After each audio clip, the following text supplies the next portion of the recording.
अतिक्रमणको विरोधमा अनलाइन प्रवचन कार्यक्रम आयोजना गरिरहेका छौँ।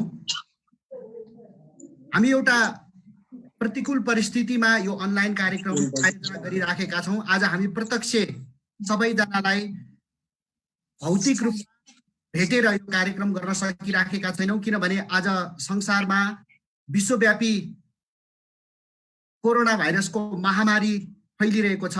हाम्रो नेपाल दिनानुदिन कोरोना भाइरसको यो प्रकोपबाट अझ पीडित हुने अवस्थामा छ। त्यसकारण यो प्रतिकूल परिस्थितिका बीचमा पनि हामी सबैजना आफ्नो घरमा बसेर अनलाइनमा हाम्रो देशको सार्वभौमिकता, हाम्रो देशको भू अखण्डतामाथि भएको अतिक्रमणको विरुद्धमा यो कार्यक्रम आयोजना गरिराखेका छौँ। म पुनः तपाईहरू सबैजनालाई हार्दिक स्वागत गर्न चाहन्छु। स्वागत छ।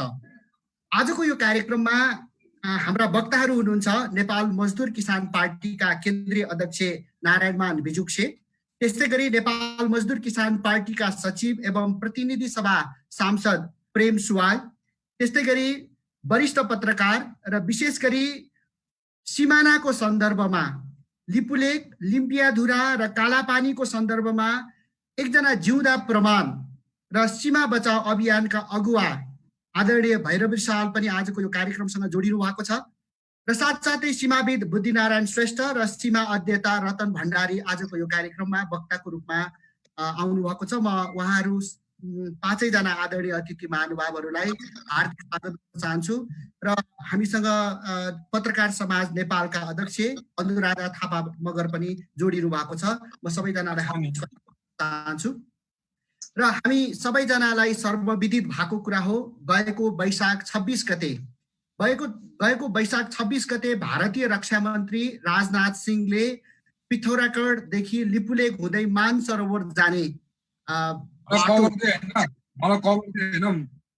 बाटो अनलाइन मार्फत भर्चुअल उद्घाटन गर्नुभयो र त्यो बाटो जो पिथौरागढ, भारतको पिथौरागढ हुँदै मानसरोवर जाने भारतले बनाएको त्यो बाटो नेपालको लिपुलेक क्षेत्रबाट गएको देखिन्छ र त्यसले प्रष्टत नेपालको भूमि अतिक्रमण गरेको छ। नेपालको भूमि लिम्पियाधुरासम्म हो भन्ने आवाज बुलन्द भइरहेको सन्दर्भमा आज भारतले त्योभन्दा निकै वर लिपुलेक क्षेत्रबाट सीमा सडक बनाएको छ र यो नेपालको सार्वभौमिकतामाथिको अतिक्रमण हो, नेपालको भूमि अतिक्रमण हो र नेपाली जनताको भावनाको उपेक्षा हो, अपमान हो। त्यसकारणले पनि आज देशव्यापी रूपमा नेपाली जनता यो आन्दोलन, आफ्नो भूमि बचाउने आन्दोलन एउटा देशभक्तिपूर्ण आन्दोलनमा जोडिनु भएको छ र यसैले अझ मुखर अगाडि बढाउने सिलसिलामा पत्रकार समाज नेपालले यो कार्यक्रम आयोजना गरेको हो र हामीलाई थाहा छ 2019 को नोभेम्बर 2 मा भारतले नयाँ राजनीतिक नक्सा सार्वजनिक गर्यो। त्यो राजनीतिक नक्सामा भारतले जबरजस्ती एकतर्फी रूपमा बिना नेपालको सहमति नेपालको लिम्पियाधुरा, लिपुलेक र कालापानी क्षेत्रलाई भारतको नक्साभित्र समेटेको छ।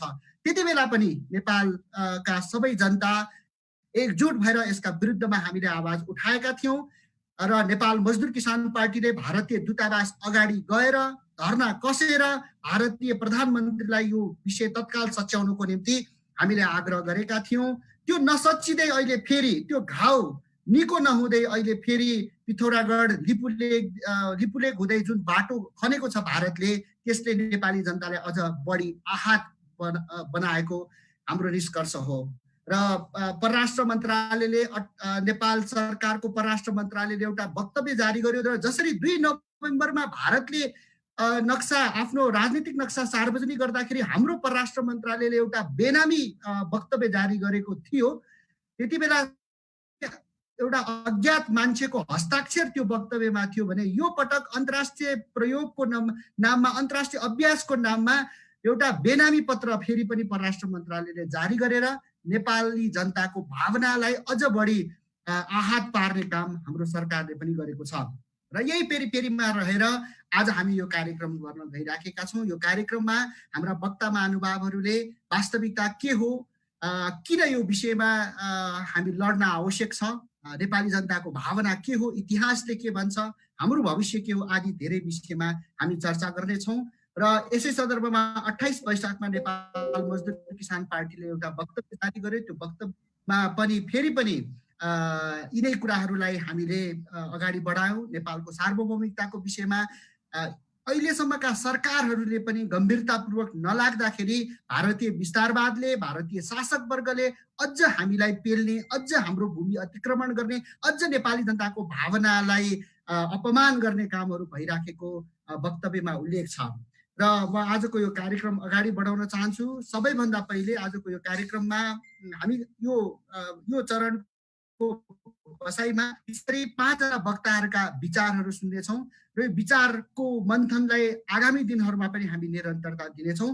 र सबभन्दा पहिले आजको यो कार्यक्रममा आफ्ना भनाइहरू राख्नुको निम्ति म सीमा अध्येता रतन भण्डारीज्यूलाई अनुरोध गर्न चाहन्छु। रतनजी। हजुर, नमस्कार। नमस्कार। तपाईसँग माइक्रोफोन छ, तपाईँ बोल्न सक्नुहुन्छ, आफ्नो कुरा राख्नु होला। हजुर, यस अनलाइन छलफल कार्यक्रमका प्रमुख अतिथि आदरणीय नेपाल मजदुर किसान पार्टीका केन्द्रीय अध्यक्ष नारायण मान विजुक्सेज्यू, माननीय सांसद प्रेम सुवालज्यू, पूर्व सांसद अनुराधा थापा मगरज्यू, त्यसै गरी वरिष्ठ पत्रकार भैरव रिसालज्यू र आयोजक पत्रकार समाज नेपालका सम्पूर्ण साथीहरू र यसमा जोडिनु भएका सम्पूर्ण महानुभावहरूमा मेरो अभिवादन छ। र म धेरै कुरा भूमिका नबादी आजको विषयवस्तुमा सिधै प्रवेश गर्न चाहन्छु। र यो इस्युमा कुरा गर्दाखेरि अब नेपाल मजदुर किसान पार्टीले विगत लामो समयदेखि आजको यो कापानी, लिपुलेक, लिम्पियाधुरा मात्र होइन, हिजोका दिनमा टनकपुर बल्जिँदाखेरि पनि जुन भूमिका निर्वाह गरेका थियो, महाकाली सन्धिमा जुन भूमिका निर्वाह गरेका थियो मुलुकका पक्षमा, त्यसका लागि सिङ्गो मुलुक ऋणी छ। र आज फेरि मुलुकलाई अप्ठ्यारो पर्दाखेरि चाहिँ नेपाल मजदुर किसान पार्टी फेरि अगाडि आउनु जरुरी छ। र यति भन्दै म के भन्न चाहन्छु भने यो जुन अहिले पछिल्लो पटक देखा परेको समस्याको रूपमा जुन यो सडक सञ्जाल विस्तारको कुरा आइरहेको छ भारतले, अब यो विषयमा हामीले धेरै कार्यक्रममा धेरै पटक त यो सीमा अतिक्रमणको विषयमा भनिसकेको हो, तैपनि यसमा कतिपय हामी नयाँ साथीहरू पनि जोडिएका छौँ होला। त्यसैले म थोरै यसको पृष्ठभूमितिर जान चाहन्छु र सबैको ध्यान आकर्षण चाहिँ यसको पृष्ठभूमितिर गराउन चाहन्छु। खास गरी नेपालको चाहिँ अहिलेको यो सीमा विवाद भनिरहेको छ, तर हामी चाहिँ यसलाई अतिक्रमण भन्छौँ, कसैले विवादका रूपमा मात्रै यसलाई लिने गरेका छन्। यो चाहिँ विवाद होइन, यसको यो विवादित भूमि नै होइन, विशुद्ध नेपाली भूमि हो र यसमा भारतले अतिक्रमण गरेको हो। र यो भूमिमाथिको अतिक्रमण अहिलेको नयाँ घटना चाहिँ होइन। यो कुरा चाहिँ हामी यसलाई हेर्दाखेरि अब 1816 को सुगौली सन्धि अघि यो पूर्णतया नेपालको भूभाग थियो कागडासम्म। 1816 को सुगौली सन्धि जब भयो 1814 को वारपछि, यो सन्धिले चाहिँ हाम्रो भूमि चाहिँ पूर्वमा टिस्टा र पश्चिममा महाकालीमा ल्याएर खुम्च्यायो। र त्यो प्रस्तावित सुगौली सन्धि मस्यौदामा त नेपालको तराईलाई पनि उनीहरूले तिर लाने र त्यो बापत चाहिँ नेपाललाई वार्षिक 2 लाख रुपियाँ चाहिँ उनीहरूले त्यो के अरे त्यो कर तिर्ने अर्थात् त्यसको क्षतिपूर्ति तिर्ने कुराहरू थियो। पछि नेपाल सरकारका तत्कालीन प्रधानमन्त्री भीमसेन थापाले त्यो कुरा नमानेपछि अङ्ग्रेजहरूले चाहिँ राप्ती र मेची नदी बीचको यो तराई चाहिँ फिर्ता गरेको अवस्था थियो। र त्यसपछि यो राप्ती र काली नदी बीचको तराई चाहिँ 1857मा भारतमा जब उत्तर भारतमा यो सिपाही भयो, त्यहाँ खास गरी त्यहाँका सम्पूर्ण भारतीय राजा रजौटाहरू चाहिँ मोर्चाबन्दी गरेर संयुक्त रूपमा अङ्ग्रेज विरुद्ध एउटा युद्ध छेडेका थिए। त्यसमा चाहिँ झाँसीकी रानी लक्ष्मीबाईदेखि लिएर मेरठका बहादुर सिंह शाह जफरदेखि लिएर थुप्रैले त्यसमा नेतृत्व गरेका थिए। र त्यसको मेन लिडर चाहिँ अर्को नवाब थिए, जसलाई हामी लखनऊ भन्छौँ। र पछि त्यो जङ्गबहादुरको सहयोगमा चाहिँ त्यो विद्रोह दमन भइसकेपछि उनीहरूले हाम्रो बाँकी बर्दिया कैलाली कञ्चनपुर चाहिँ 1860 मा फर्काएका थिए। र यसरी 1816 को सुगौली सन्धि, 1860 को नयाँ मुलुक अर्थात् प्रत्याबन्दी पनि भन्छौँ हामी त्यसलाई, त्यो सन्धिले नेपालको पश्चिमी सीमा चाहिँ महाकाली नदी निर्धारण गरेको अवस्था हो। र त्यो सन्धि निर्धारण गरेको भूमि सम्बन्धमा पछि केही थोरो बहुत त्यो कञ्चनपुरको थोरै भूमिको विषयमा केही सम्झौताहरू भएको छ। जस्तो 1920 को चन्द्र शमशेरको पालाको त्यो शारदा ब्यारेज निर्माणका लागि जस्तो नेपालसँग ब्रिटिसहरूले चाहिँ 4000 एकड जमिन मागेका थिए र त्यसको सट्टा भर्ना उनीहरूले यो नेपालगञ्जदेखि बाँकीदेखि पारे गोन्डा राज क्षेत्रमा दिने भनेका थिए। तर त्यो जमिन उनीहरूले लिए, सारादेखि वारी 4000 एकड जमिनमा आज भारतीय सेना अर्थात् भारतको अर्धसैनिक बल आएर बसेको छ। तर त्यो भूमि बापतको हामीले भूमि पाएको अभिलेख कहीँ पनि देखिँदैन। तैपनि यो 54 सालमा तत्कालीन जलस्रोत मन्त्री यो पशुपति शमशेर राणाले जब यो महाकाली सन्धि पारित हुँदाखेरि उनले दिएको एउटा लिखित जवाबमा चाहिँ उनले त्यो बराबरको जमिन हामीले यो बर्दियाको मानपुर, टपरा र खैरी क्षेत्रमा पाइसकेका छौँ भनेर एउटा झुट्टो त्यहाँ वक्तव्य दिएका थिए। र त्यसको आधिकारिक पुष्टि भने अहिलेसम्म पनि हुन सकेका छैन। पछि अब यो शारदा पछि चाहिँ महाकाली क्षेत्रकै कुरा गर्दाखेरि यो 1991 मा टनकपुर सम्झौता भयो। त्यो टनकपुर सम्झौतालाई चाहिँ गिरिजाप्रसाद कोइरालाले सम्झौता होइन त्यो सहमति मात्रै हो भनेर संसदलाई नै दिने, आम जनताले नै ढाड्ने कार्यविषयको चर विरोध भयो। त्यसमा नेपाल मजदुर पार्टी, त्यसमा नारायण नारायण बिजुको, त्यसमा आजमा स्वर्गीय हुनुभएका अर्थात् के कारणले उहाँले मृत्युवरण गर्नुभयो त्यति बेला जल्दाबल्दा नेकपा एमालेका महासचिव मदन कुमार भण्डारीदेखि लिएर चित्रबहादुर केसी, उहाँहरू सबैको योगदान छ त्यो टनकपुर सम्झौताका विरुद्ध आवाज उठाउन। त्यो आवाज उठिसकेपछि पछि लोकराज बरालको संयोजकत्वमा एउटा तथाकथित समिति बनाएर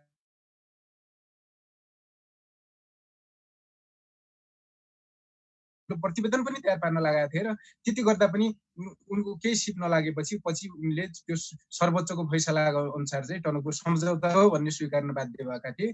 र त्यो टनकपुर सम्झौताले चाहिँ त्यो बाँध बनिसकेपछि भएको टनकपुर सम्झौताले नेपालको 2.9 हेक्टर जमिन चाहिँ त्यसमा लिएको अवस्था हो। र त्यो टनकपुर सम्झौता र 1920 शारदामा परेको जमिन पछि 1996 फेब्रुअरी 12 का दिन जुन महाकाली सन्धि भयो, त्यो महाकाली सन्धिका नाममा त्यो सबै जमिन चाहिँ वैधानिक रूपमा नेपालको संसदबाट चाहिँ अनुमोदन गरेर भारतलाई बुझाउने काम भएको। त्यो भूमि बुझाउने त्यो नेपालको सार्वभौम संसदले त्यो भूमि बुझाउने त्यो निर्णयका विरुद्ध चाहिँ त्यसमा 8 जना देशभक्त सांसद चाहिँ त्यसको विरुद्धमा मतदान गर्नुभएको थियो। त्यसमा अग्रपङ्क्तिमा अध्यक्ष रोहित हुनुहुन्थ्यो, आशाकाजी बासुकाला हुनुहुन्थ्यो, त्यसै गरी मोहनचन्द्र अधिकारी हुनुहुन्थ्यो, हिरण्यलाल श्रेष्ठ हुनुहुन्थ्यो, परी थापा, नवराज सुवेदी, पद्मरत्न तुलाधर र भक्तबहादुर रोकाया हुनुहुन्थ्यो। र उहाँहरूले गर्दाखेरि यो मुलुकमा 2-4 जना सपुत पनि छन् भन्ने अनुभूति त्यो बेला भएको अवस्था थियो। यसरी मैले यो सबै कुरा किन भने यो सबै यो नेपालको पश्चिमी सीमासँग जोडिएका कुराहरू भएर मैले थोरै ब्रिफ गरेको मात्रै हो। र यो तल जुन कञ्चनपुरमा यसरी शारदा, टनकपुर र महाकाली सन्धिले पनि यो माथिको जुन सिरानीको यो लिपु लेक, लिम्पियाधुरा र यो कालापानी क्षेत्रको सिमानामा पनि कुनै हेरफेर नभएको अवस्था हो। र त्यसमा पनि यो सुगौली सन्धिको धारा 5 ले त महाकालीको पश्चिमदेखिको मात्रै भूभाग नेपाल सरकारले परित्याग गर्ने र त्यहाँका जनतासँगको सम्बन्ध तोड्ने भन्ने कुरा थियो। र अब वैद्य के भने जुन अहिले अतिक्रमणमा परेको भूमि छ त्यो चाहिँ महाकालीदेखि पश्चिम नभएर त्यो चाहिँ पूर्वमा परेको भूमि हो। त्यो पूर्वमा परेको भूमिमा पनि त्यो सुगौली सन्धि भएको दोस्रै वर्षदेखि त्यहाँ एउटा विवाद उत्पन्न भएको थियो। खास गरी त्यो समग्र त्यो अहिले विवादमा परेको ठाउँ चाहिँ त्यो ब्यास भ्याली हो। त्यहाँ चाहिँ 12 वटा गाउँ भएर त्यसलाई 12 ब्यास पनि भनिन्थ्यो र त्यहाँ आदिवासी सौका समुदायको बस्ती छ दुवैतिर। त्यो सुगौली सन्धिले त्यो भूमि पार्टिसन गर्नुभन्दा अगाडि त्यो पूर्णतया नेपालको थियो। सुगौली सन्धिले त्यसलाई विभाजित गरिसकेपछि 6 वटा गाउँ भारततिर र 6 वटा गाउँ नेपालतिर परेको अवस्था थियो। र 6 वटा नेपालतिरका गाउँहरू त्यसरी विभाजित हुँदा परेका गाउँहरू चाहिँ कुटी, नाभी, गुन्जी, टिङ्कर र छाङ्ग्रु अनि ऋषि गाउँ थिए। र भारततिर यो नेपालच्यु, यो के अरे गरब्याङ आदि इत्यादि गाउँहरू थिए। र त्यही सिलसिलामा अब सौका समुदायको त दुवैतिर बसोबास भएर उनीहरूलाई थोरै कन्फ्युजन भएर हामीले कतातिर यो राजस्व तिर्ने अर्थात् कतातिरको सरकारको हामी रैती भएर बस्ने। त्यो बेला नागरिक भन्ने प्रचलन थिएन, जनता भन्ने पनि चलेका थिएन। उनीहरू आफूलाई रैती भन्थे, शासकले पनि जनतालाई रैती नै भन्थे। हामी कसको रैती त भन्दाखेरि उनीहरूले कुमाउँको कमिसनरलाई एउटा अपिल गरेका थिए।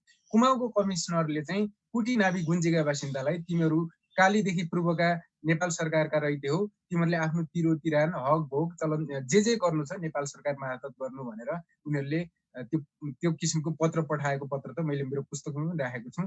त्यसका साथै यो विषयमा चाहिँ सरकारी स्तरमा पनि ब्रिटिस इन्डियाको आन्तरिक सर्कुलरमा पनि र उनीहरूले नेपाल सरकारलाई जानकारी गराएको पत्रमा पनि त्यो कुरा खुलेको छ। र त्यो कुरा चाहिँ 1818 को यो मार्चमा भएको पत्राचारले चाहिँ त्यो भूमि नेपालको हो र यो भूमि चौतारिया बमशाह जो नेपालको अधिकारी हुनुहुन्छ, सरकारको अधिकारी हुनुहुन्छ, उहाँलाई हस्तान्तरण गर्नु भनेर त्यो जे आडम भन्ने मान्छेले पत्र लेखेको पत्र मैले मेरो पुस्तकमा पनि छापेको छु।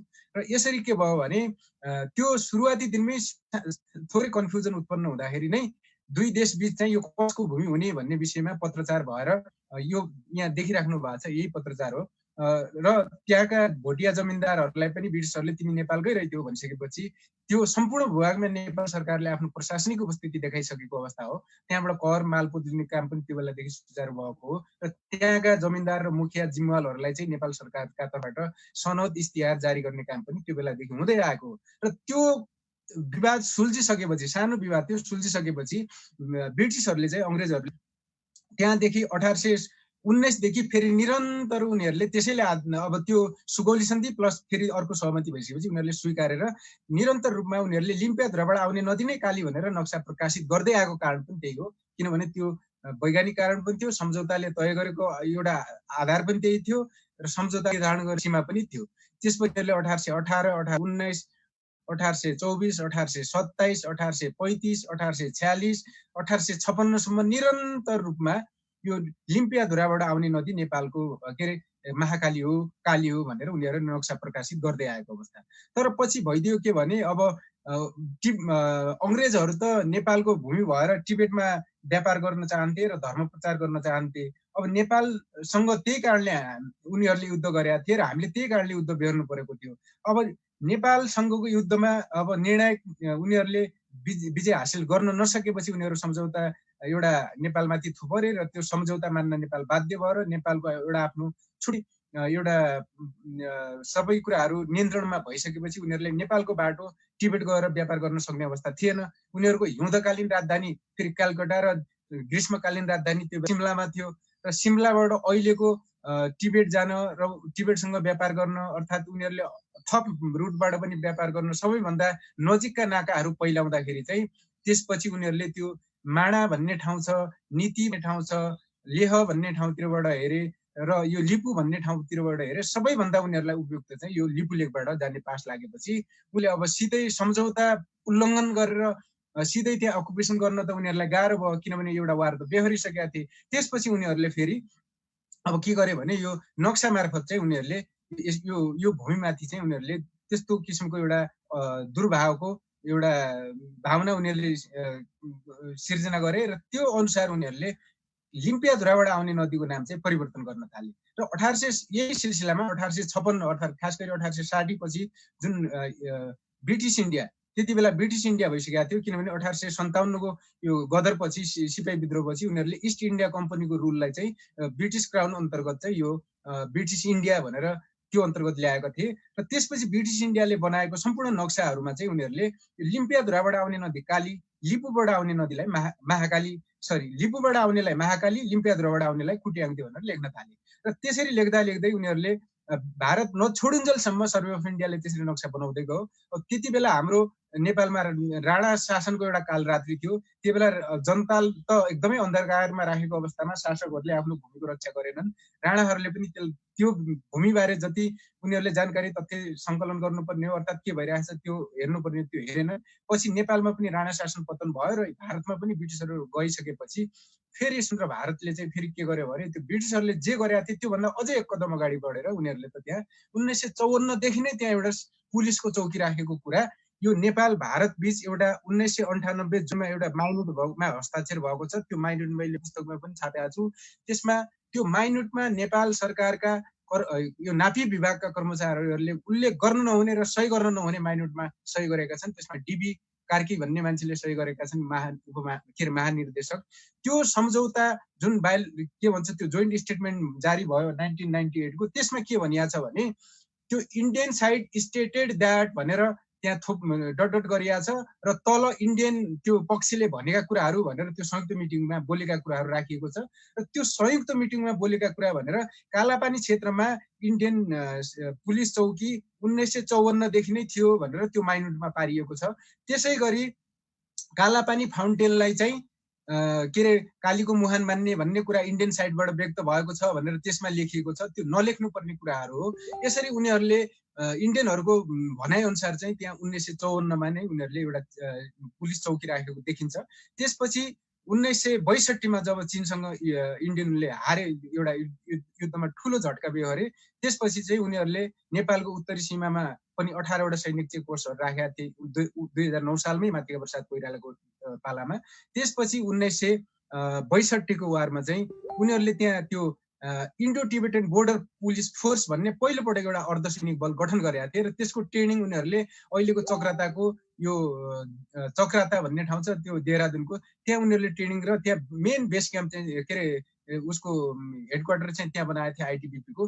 त्यहाँबाट त्यो तालिम प्राप्त सेनालाई चाहिँ उनीहरू त्यो अर्धसैनिक बललाई चाहिँ उनीहरूले टिबेटसँगको सीमामा राख्ने क्रममा चाहिँ उनीहरूले त्यो कालापानीमा पनि आएर त्यो सैन्य त्यो अर्धसैनिक बल त्यहाँ तैनात गरे र 1962 देखि त्यहाँ बसेको त्यो आइटिबी अहिले पनि त्यही छ। अब यहाँ एउटा कन्फ्युजन के छ भने कालापानीमा भारतीय सेना आएर बसेको छ भन्ने छ, तर भारतले के रणनीति ल्याएको छ त्यहाँ भने उसले सीमामा ठ्याक्क सेना त्यसको ब्याकमा राख्ने र फ्रन्टमा चाहिँ उसले अर्धसैनिक बल राख्ने गरेको रहेछ। र हामी त्यहाँ पुग्दाखेरि हामी त्योभन्दा अलि तल पुगेर फर्केर हेर्दाखेरि त्यहाँ चाहिँ 4वटा सुरक्षा बल रहेछ।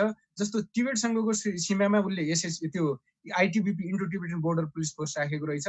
नेपालसँगको सीमामा चाहिँ उसले एसएसबी भन्ने राखेको रहेछ र बङ्गलादेश र यो भुटान अनि पाकिस्तानको सीमामा चाहिँ उसले फ्रन्टमा चाहिँ यो बिएसएफ बोर्डर सेक्युरिटी फोर्स भन्ने राखेको रहेछ र त्यसको ब्याकअपमा सबैतिर यो इन्डियन आर्मी राखेको रहेछ। अझ हामीले त्यो कालापानी क्षेत्रमा त तल धौलीगङ्गा परियोजना भन्ने रहेछ तावा काट्ने र त्यो बाटोमै पर्दो रहेछ र त्यसको सुरक्षाको लागि भनेर थप अर्को एउटा औद्योगिक सुरक्षा बल पनि त्यहाँ राखेको रहेछ। हामीले त्यहाँ 4वटा सुरक्षा बल देख्यौँ, तर त्यो कालापानी पर्टिकुलर कालापानी क्षेत्रमा चाहिँ उसले यो ITBP Indo Tibetan border police force नै राखेको रहेछ। र अब यो 2009 सालमा भित्रिएको उत्तरी सीमाको चेकपोस्ट हो जुन 2027 सालमा फर्क्यो। त्यो फर्किने बेला चाहिँ किन कालापानीबाट फर्केन भन्ने प्रश्न पनि यहाँ बारम्बार उठ्ने गर्छ। यो सम्बन्धमा मैले पूर्व प्रधानमन्त्री कीर्तिनिधि विष्टसँग पनि इन्टरभ्यू गरेका थिएँ। उहाँले पनि के भन्नुभएको थियो भने टिङ्करमा राखेको चेकपोस्ट चाहिँ त्यहाँ गएर बसेछ, त्यो कुरा हाम्रो प्रशासकहरूले हामीलाई थाहा दिएन उहाँले भन्नुभएको थियो। तर त्यो कुरा किन मिल्दैन भने इन्डियाले उत्तरी सीमामा राखेको चेकपोस्ट सेनाको हो र त्यो आवा अपरेटरका नाममा राखेको थियो। त्यस्तो चेकपोस्टहरू चाहिँ जस्तो दार्चुलाको टिङ्करमा, बझाङको धुलीमा, हुम्लाको मुचुमा, त्यसै गरी डोल्पाको छार्का भोटमा, गोर्खा यो मनाङको केसाङमा, मुस्ताङको छुसाङमा, अनि यो गोर्खाको उत्तरी गोर्खामा, रसुवामा, त्यसै गरी यो अरनीको अहिले के भन्छ हाइवेको माथि कोदारीमा, तातोपानीमा, अर्को दोलखाको लामा बगरमा, त्यसै गरी यो सङ्खुवा सभाको किमाथाङ्कामा, ताप्लेजुङको ओलाङचुङगोला र पाँचथरको च्याङथापुमा त्यस्ता पोस्टहरू थिए र ती सबै फर्केर गए। तर त्यहाँको चाहिँ त्यो कालापानीमा गएर बसेछ भनेर उहाँले भन्नुभयो। तर त्यहाँ बसेको फौज चाहिँ आइटिबिपी को हो, तर टिङ्करबाट फर्केको फौज चाहिँ इन्डियन आर्मीको हो। त्यो भएर यो कुरा थोरै अझै पनि खोज र अनुसन्धानको विषय छ। यदि त्यहाँबाट टिङ्करबाट निस्केको सेना त्यहाँ गएर बसेको हो कि त्यहाँ पहिलेदेखि थियो भन्ने कुरा, यो कुराहरू त्यहाँ छ। र यसरी अहिले पछिल्लो पटक चाहिँ भारतले त्यो मिलिट्री उपस्थिति त्यहाँ कायम गरेर उसले त्यो भूमि चाहिँ अकुपाई गर्ने दुष्प्रयास गरेको छ। र यो सम्पूर्ण कुराहरू हेर्दाखेरि चाहिँ अब यो पछिल्लो पटक चाहिँ फेरि यो लिपुलेक को कुराहरू आयो र यसरी यो लिपुलेक आइसकेपछि पनि फेरि त्यसमा अझ फेरि यो नोभेम्बर 2 मा नक्साको कुरा आएको थियो र अहिले यो सडकको कुरा आइरहेको छ। यी सम्पूर्ण कुराहरू हेर्दाखेरि के देखिन्छ भने हामी यो सुगौली सन्धिले निर्धारण गरेको जुन लिम्पियाधुरा नेपालको सीमा हो, लिम्पियाधुरा नै नेपाल भारत र चीन बीचको त्रिदेशीय बिन्दु हो, त्यसलाई हामी त्यो एउटा न्यूनतम हाम्रो त्यो सहमतिको आधार अर्थात् हामीले त्यहाँभन्दा तल ओर्लिनै नसक्ने त्यो मुद्दालाई समातेर हामी अगाडि बढ्नुपर्ने हो र हाम्रो समग्र मुद्दा नै लिम्पियाधुरा हो। तर हामी पञ्चायत बहुदल कालमा चाहिँ फेरि यो कालापानीमा मात्रै हामी केन्द्रित भएर अब पब्लिकमा त्यो किसिमको मुभमेन्ट भयो, गभर्मेन्टले पनि त्यो किसिमले कुरा अगाडि बढाउन खोज्यो।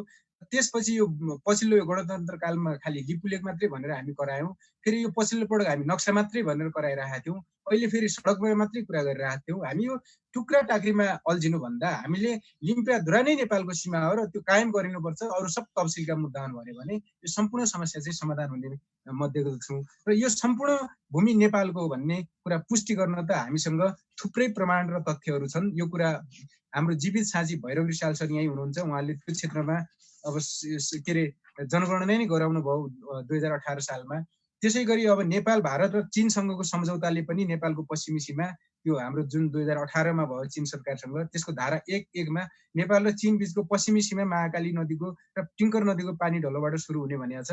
अब टिङ्कर नदीको पानी ढलो भने त अहिले त्यो हामीले 1 नम्बर सीमा स्तम्भ गाडेका छौँ। महाकालीको पानी ढलो भनेको त्यो चाहिँ लिम्पियाधुराबाट सुरु हुन्छ र चीन सरकारले त्यो बेला इन्डियासँग 62 को वार उसले पछि चाहिँ त्यो उनीहरूको सहज वातावरण नभएर नेपाल र चीनले चाहिँ 1 नम्बर सीमा स्तम्भ गाडेर त्यो लिम्पियाधुराको त्यो 0 नम्बरको स्तम्भ चाहिँ पछि गाड्ने सहमतिमा चाहिँ छोडेको अवस्था हो। त्यो पनि बाँकी छ। त्यो भएर यो पश्चिमी सीमा अझ कतिपयलाई के पनि भ्रम छ भने हामी यो कसैले यो त्रिदेशीय क्षेत्र भनिरहेका छौँ, कसैले यो लिपुलाई नै त्रिदेशीय क्षेत्र भनि के अरे बिन्दु भनेर लेखिरहेका छन्, बोलिरहेका छन्, तर त्यो होइन।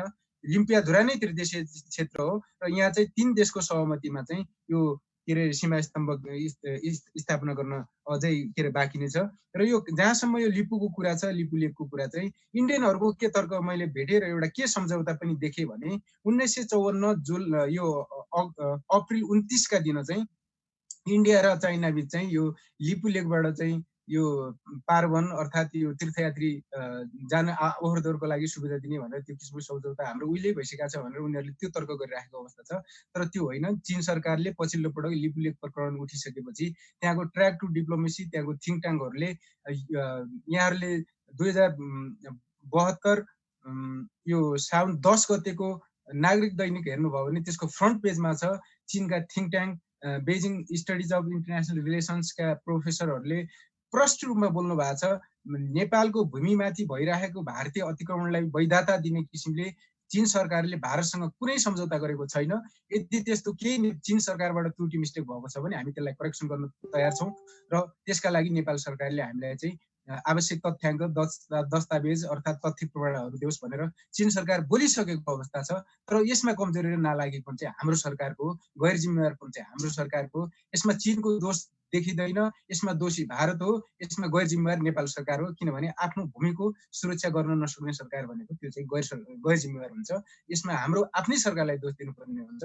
अब चीन सरकारले हामी करेक्सन गर्छौँ आउँ भन्दाखेरि पनि त्यति बेलाका अब चीनका लागि राजदूत हुनुहुन्थ्यो महेश मास्के, उहाँले पनि त्यो प्रयत्न र पहल गर्नु भएन। अझ यो गत नोभेम्बर 2 को यो प्रकरण उठिसकेपछि चाहिँ जीवराम भण्डारीसँग एउटा टेलिभिजन इन्टरभ्यूमा उहाँले सगरमाथा टिभीमा त पूर्व राजदूत महेश मास्केले त्यो क्षेत्रको हाम्रो नक्सै छैन, त्यो हाम्रो क्षेत्रै होइन के अरे लिम्पियाधुरा भनेर त्यो किसिमको अभिव्यक्ति पनि उहाँले सार्वजनिक रूपमा दिनुभएको थियो र सामाजिक सञ्जालमा उहाँको अभिव्यक्तिलाई लिएर धेरै विरोध पनि भएको थियो। अब हाम्रो समस्या के भयो भने हामीले कुनै दूतलाई चीन पठायौँ भने त्यो चाहिँ अब चीन सरकारले आग्रह गर्दाखेरि पनि उहाँहरूले चाहिँ नेपालका आफ्ना कुराहरू नराख्ने, आफ्ना दस्तावेजहरू नराख्ने अनि त्यसपछि हामीले चाहिँ चीनलाई दोष दिएर उम्कन सक्ने अवस्था चाहिँ म देख्दिनँ। यसमा चाहिँ दोषी भनेको भारतै हो, किनभने उसले बल जप्ती हाम्रो भूमि हडपेको छ, त्यहाँ सेना राखेको छ र भारतले दिन दहाडे आफ्नो भूमिमा बुट बजार्दा पनि त्यसको प्रतिकार नगर्ने नेपाल सरकार भनेको त्योभन्दा गए गुज्रेको हो,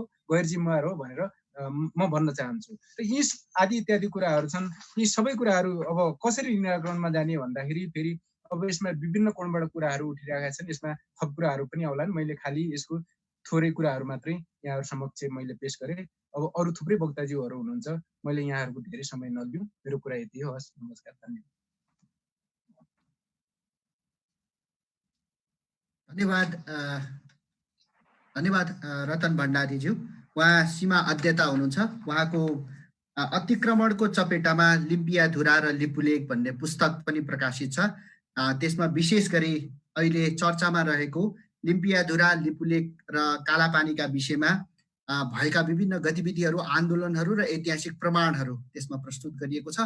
उहाँलाई धेरै धेरै धन्यवाद आजको यो हाम्रो बसाइसँग जोडिनु भएकोमा।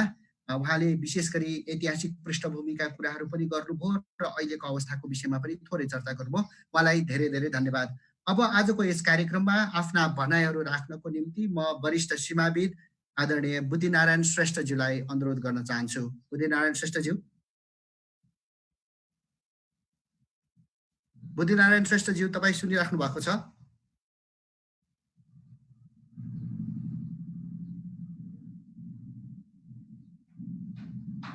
बुद्धिनारायण श्रेष्ठज्यू।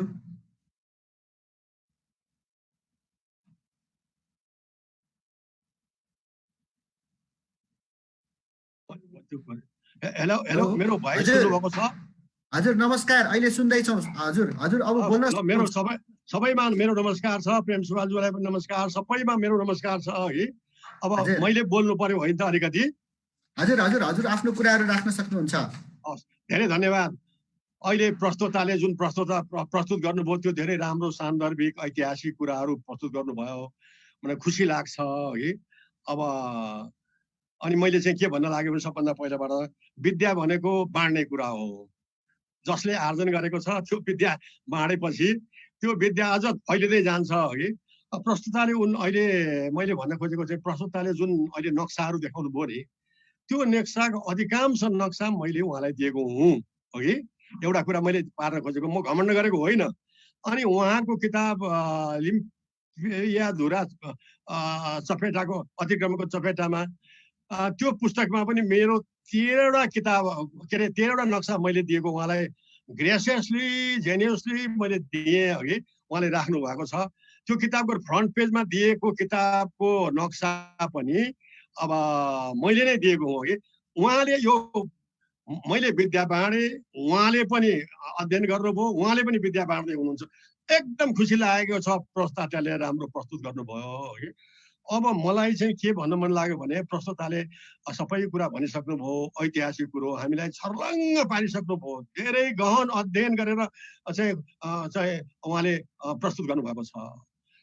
अब मेरो चाहिँ विचारमा चाहिँ अब आजका दिनदेखिको हामीले के गर्ने त, हाम्रो सीमा रक्षा गर्नको निमित्त भारतले त अब सडक बनाएर लिपुलेक मानव सरोवर सडक बनाएर अस्ति शुक्रबार 8 तारिखमा चाहिँ उसले चाहिँ विधिवत उद्घाटन गराइसक्यो। भारतले नेपाललाई देखाइसक्यो।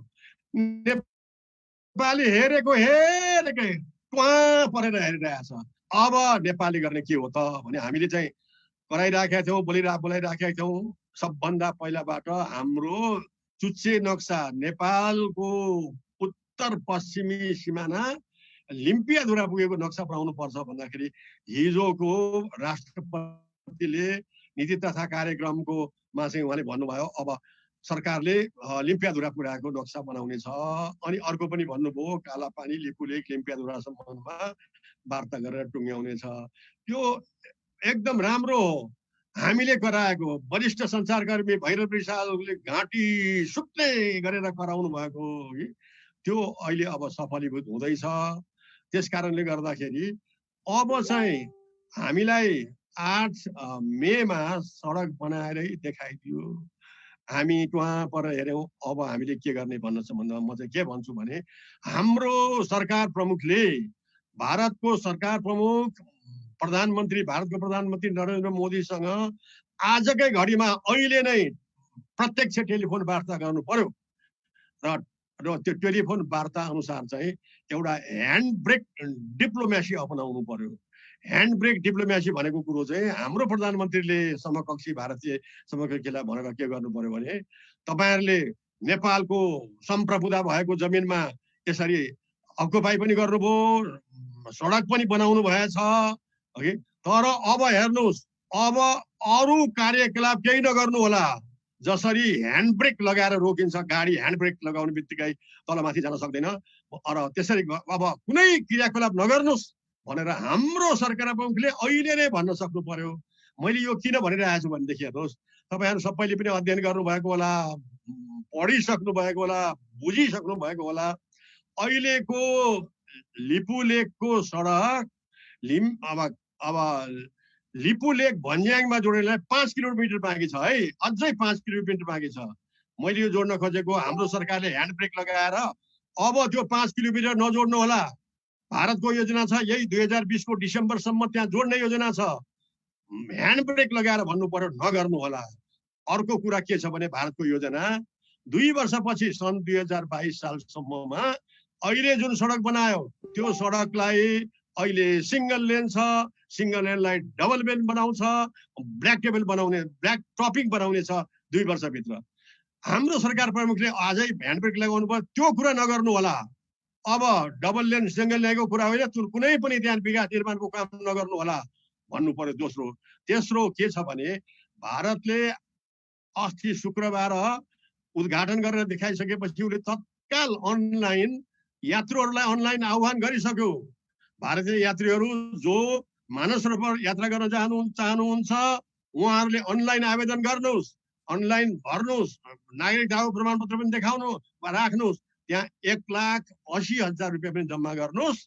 अनि त्यसपछि भारत सरकारको विदेश मन्त्रालयले फर्स्ट कम फर्स्ट सर्भ गरेर चाहिँ पठाइन्छ। त्यहाँ चाहिँ 18 ब्याचमा प्रत्येक ब्याचमा 60 जनालाई पठाइनेछ।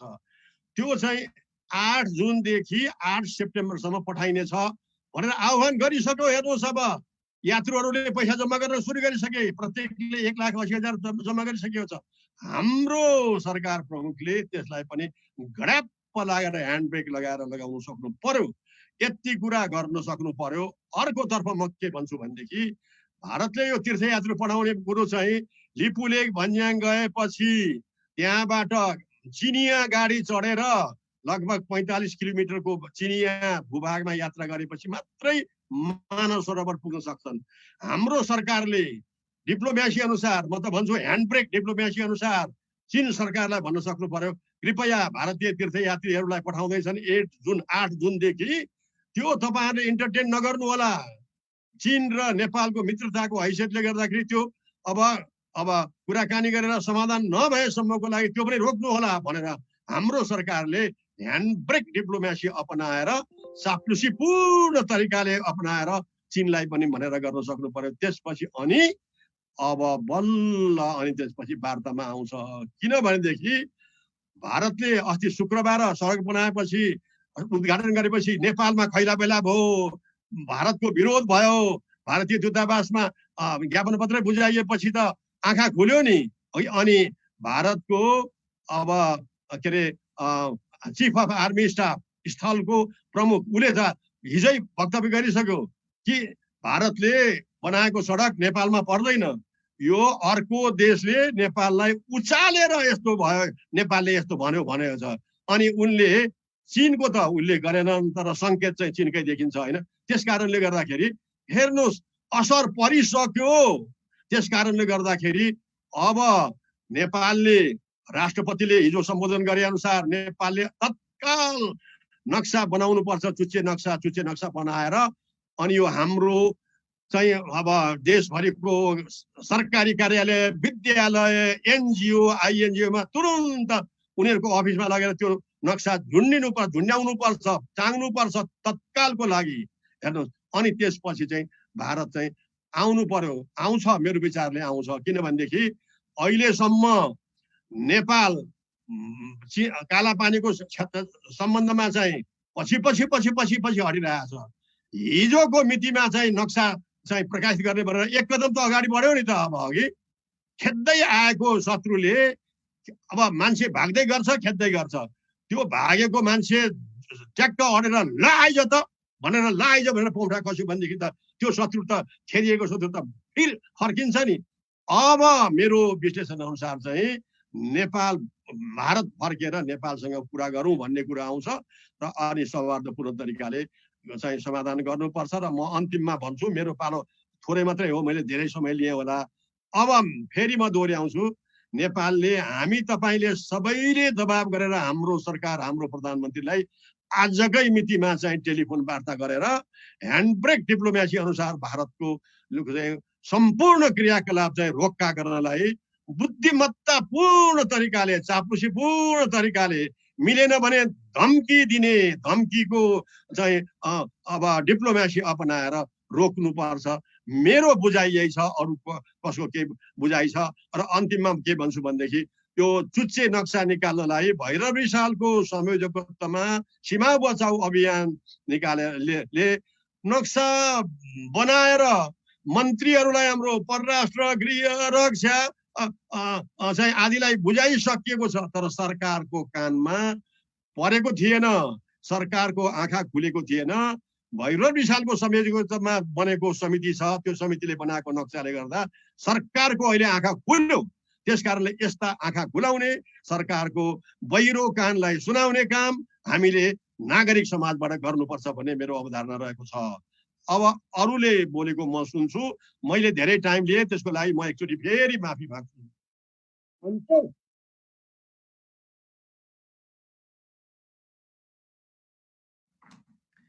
धन्यवाद।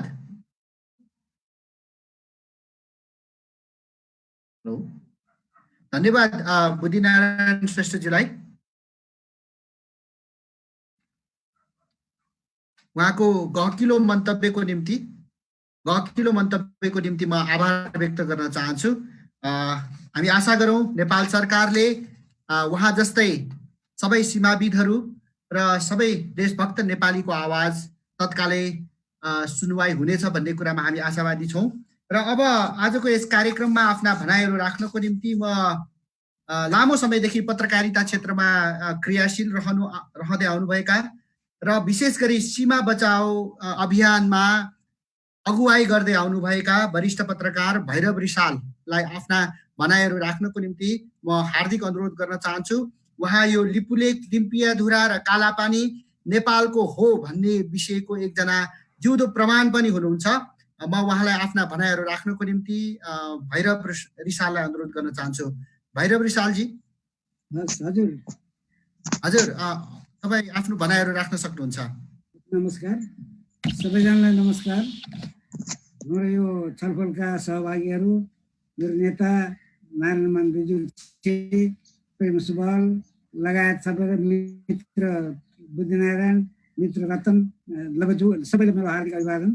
र यस्तो बेलामा अहिले मौका दिनुभयो, पत्रकार समाजले मौका दियो, त्यसको लागि म कृतज्ञता ज्ञापन गर्छु।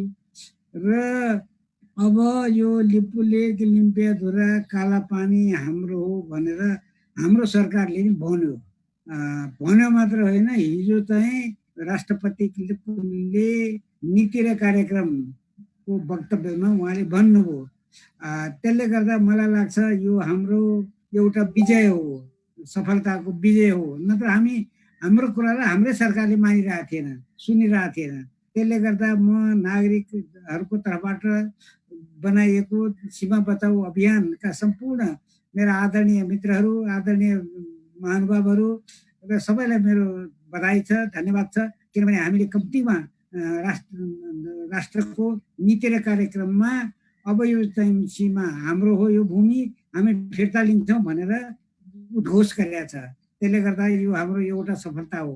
अब यसलाई कागजको सफलता, मौखिक सफलता मात्र काम लाग्दैन, यसलाई क्रियान्वयन गर्नुपर्छ। क्रियान्वयन सकभर छिटो कसरी हुन्छ, कहिले हुन्छ गरिहाल्नु पर्यो। र अघि बुद्धिनारायणजीले भन्नुभयो ह्यान्डब्रेक डिप्लोमेसी। अब हाम्रो सरकार अथवा हाम्रा सर्वदलीय बैठकहरूमा डिप्लोमेसीबाटै जानुपर्छ भन्ने भयो। त्यो पहिलो सर्वदलीय सम्मेलन कार्तिक पुष 23 गते हो क्यारे।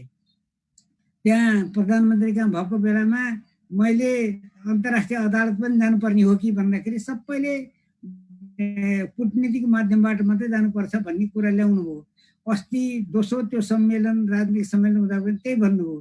त्यसले गर्दा मलाई लाग्छ अब यो जुन मुख कूटनीति, मौन कूटनीति, शालीन कूटनीति, भद्र कूटनीतिले मात्रै काम गरेन। त्यस कारणले कूटनीतिको परिभाषा बदल्नु पर्यो, पुनर्भाष्य गर्नु पर्यो।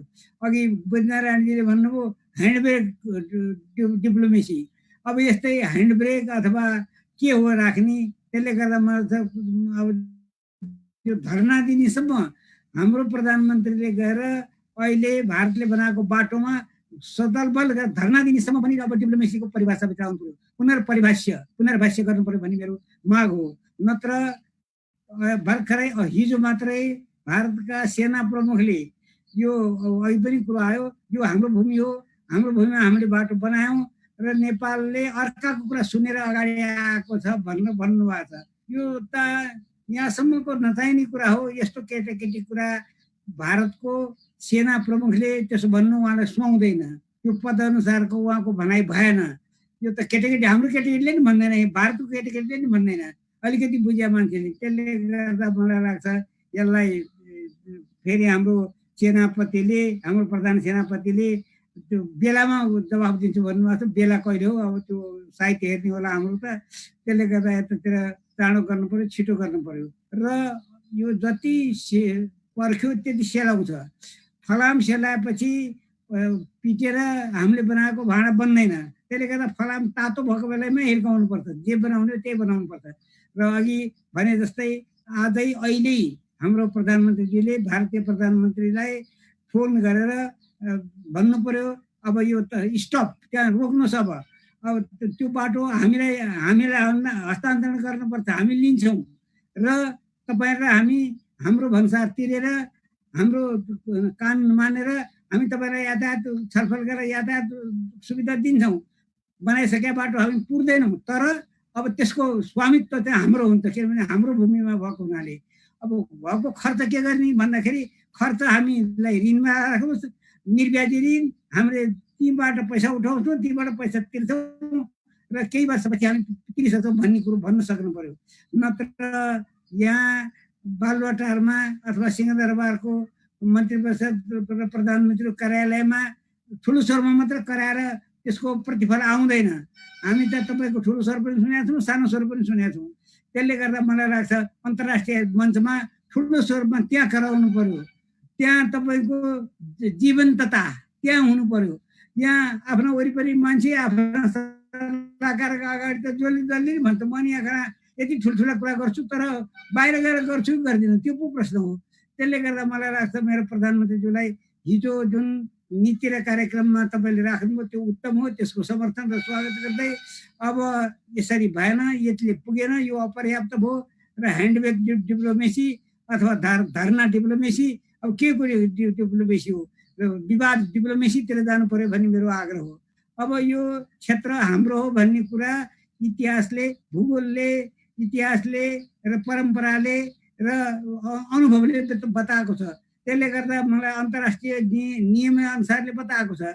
यो बारेमा म यो पढेको छैन मैले यो विद्या, अब बुद्धिनारायणजीहरूले पढ्नु भएको छ, पुण्यप्रसाद ओलीले पढ्नु भएको छ, मेरो रतनजीले पढेको छ, धेरैले पढ्नु भएको छ। त्यसले गर्दा मलाई धेरै अध्ययन छैन। मलाई के थाहा छ भने मैले 2018 सालमा त्यो क्षेत्रमा लिम्पियाधुरा क्षेत्रको मैले जनगणना गराएको हुँ, निर्विवाद मैले जनगणना गराएको हुँ।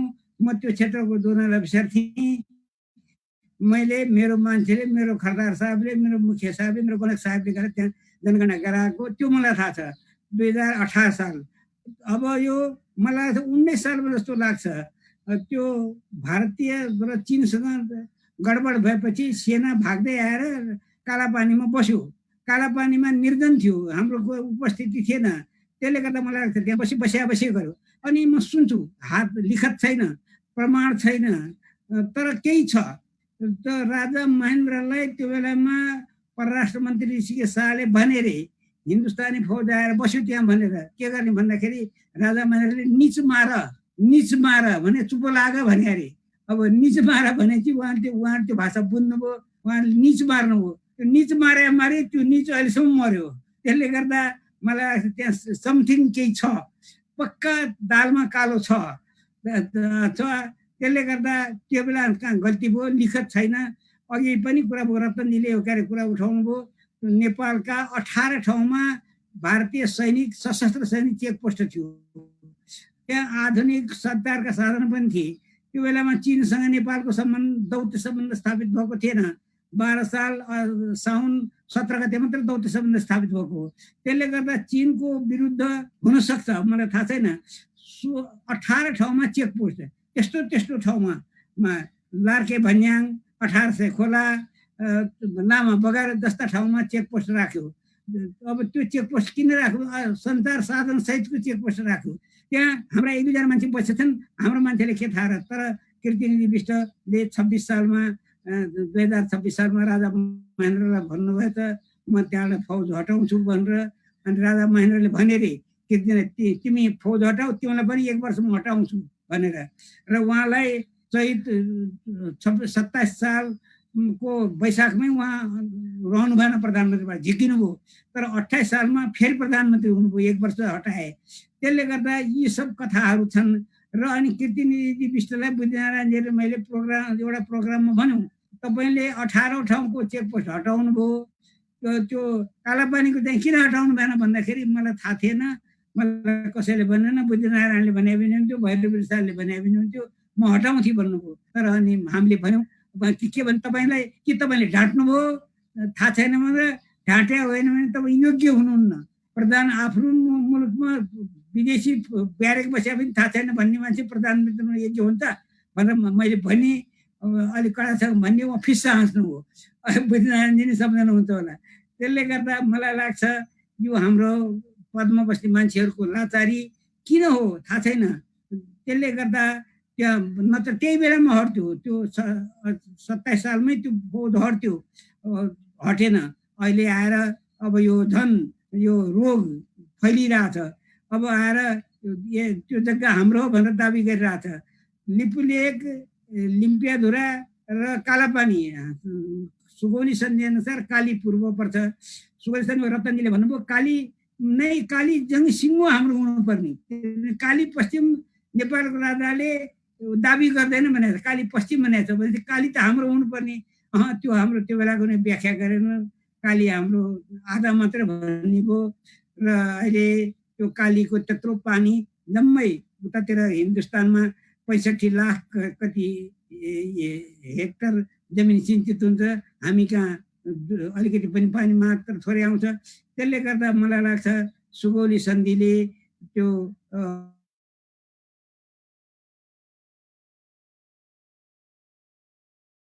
लिम्पियाधुरा हो, त्यो लिम्पियाधुरा नै मानौँ भने 3टा हाइड्रोलिक अन्तर्राष्ट्रिय जलविज्ञानले के पानी भएको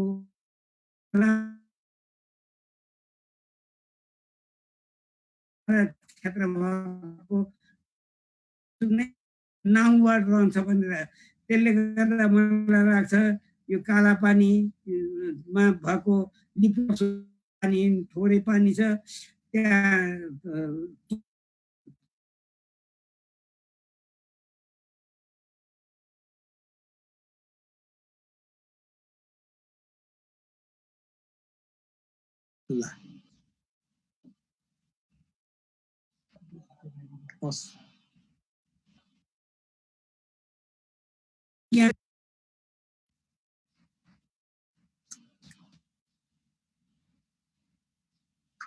हेलो हेलो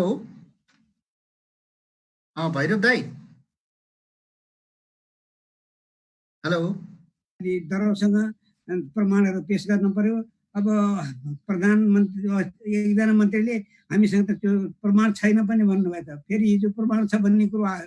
राज्यको एउटै भनाइ हुनु पर्यो, सबै मन्त्रीको एउटै भनाइ हुनु पर्यो, प्रधानमन्त्रीको पनि एउटै भनाइ हुनु पर्यो। हामी नै कुरा बाँच्छौँ, हाम्रो कुरा नै बाँच्छ भनेदेखि त कसरी हुन सक्छ र। त्यसले गर्दा यो बारेमा लाज मान्ने कुरो होइन र आफ्नो मुलुक बचाउनु पर्छ, आफ्नो मुलुकको माटो बचाउनु पर्छ, आफ्नो मुलुकको स्वाभिमान बचाउनु पर्छ। अन्यथा राज्य गर्ने अधिकार हुँदैन मान्छेहरूलाई। त्यो वरिपरि रिसल्ला दौडाएर कालो चिप्लो मोटरमा हिँडेर मात्र इज्जत हुँदैन। धुलो होस् मैलो होस् मुलुक बचाउनु पर्यो। मुलुक बचाएर भने त्यो हुँदैन। र नक्साको बारेमा अघि पनि रतनजीले नै कुरा गर्नुभयो, बुझ्नारायणजी त नक्साको जान्ने नै हुनुहुन्छ। र नक्सा हाम्रो सुगौली सन्धि 1816 4 मार्चमा झोकेर सम्झौता भएको। त्योभन्दा 2 महिना अगाडि ब्रिटिस सम्राटको हाइड्रोलोजिस्टले एउटा नक्सा तयार गरेको छ। त्यो नक्साले पनि लिम्पियाधुरालाई नै कालीको मुहान भन्छ। त्यसपछि गएर सुगौली सन्धि भएपछि 18 देखि नक्सा तयार भएको छ। 60 सम्म सन् 1860 सम्मका नक्साले हाम्रो भन्छ त्यो, अथवा कालीको मुहान लिम्पियाधुरा भन्छ। 60 पछिका नक्सा हुन थाल्यो, किन गडबड गर्न थाल्यो, यो रहेछ कारण। त्यो कति दूरदृष्टि तिनीहरूको। अब अहिले आएर उनीहरूको फौज राख्नलाई त्यो 1860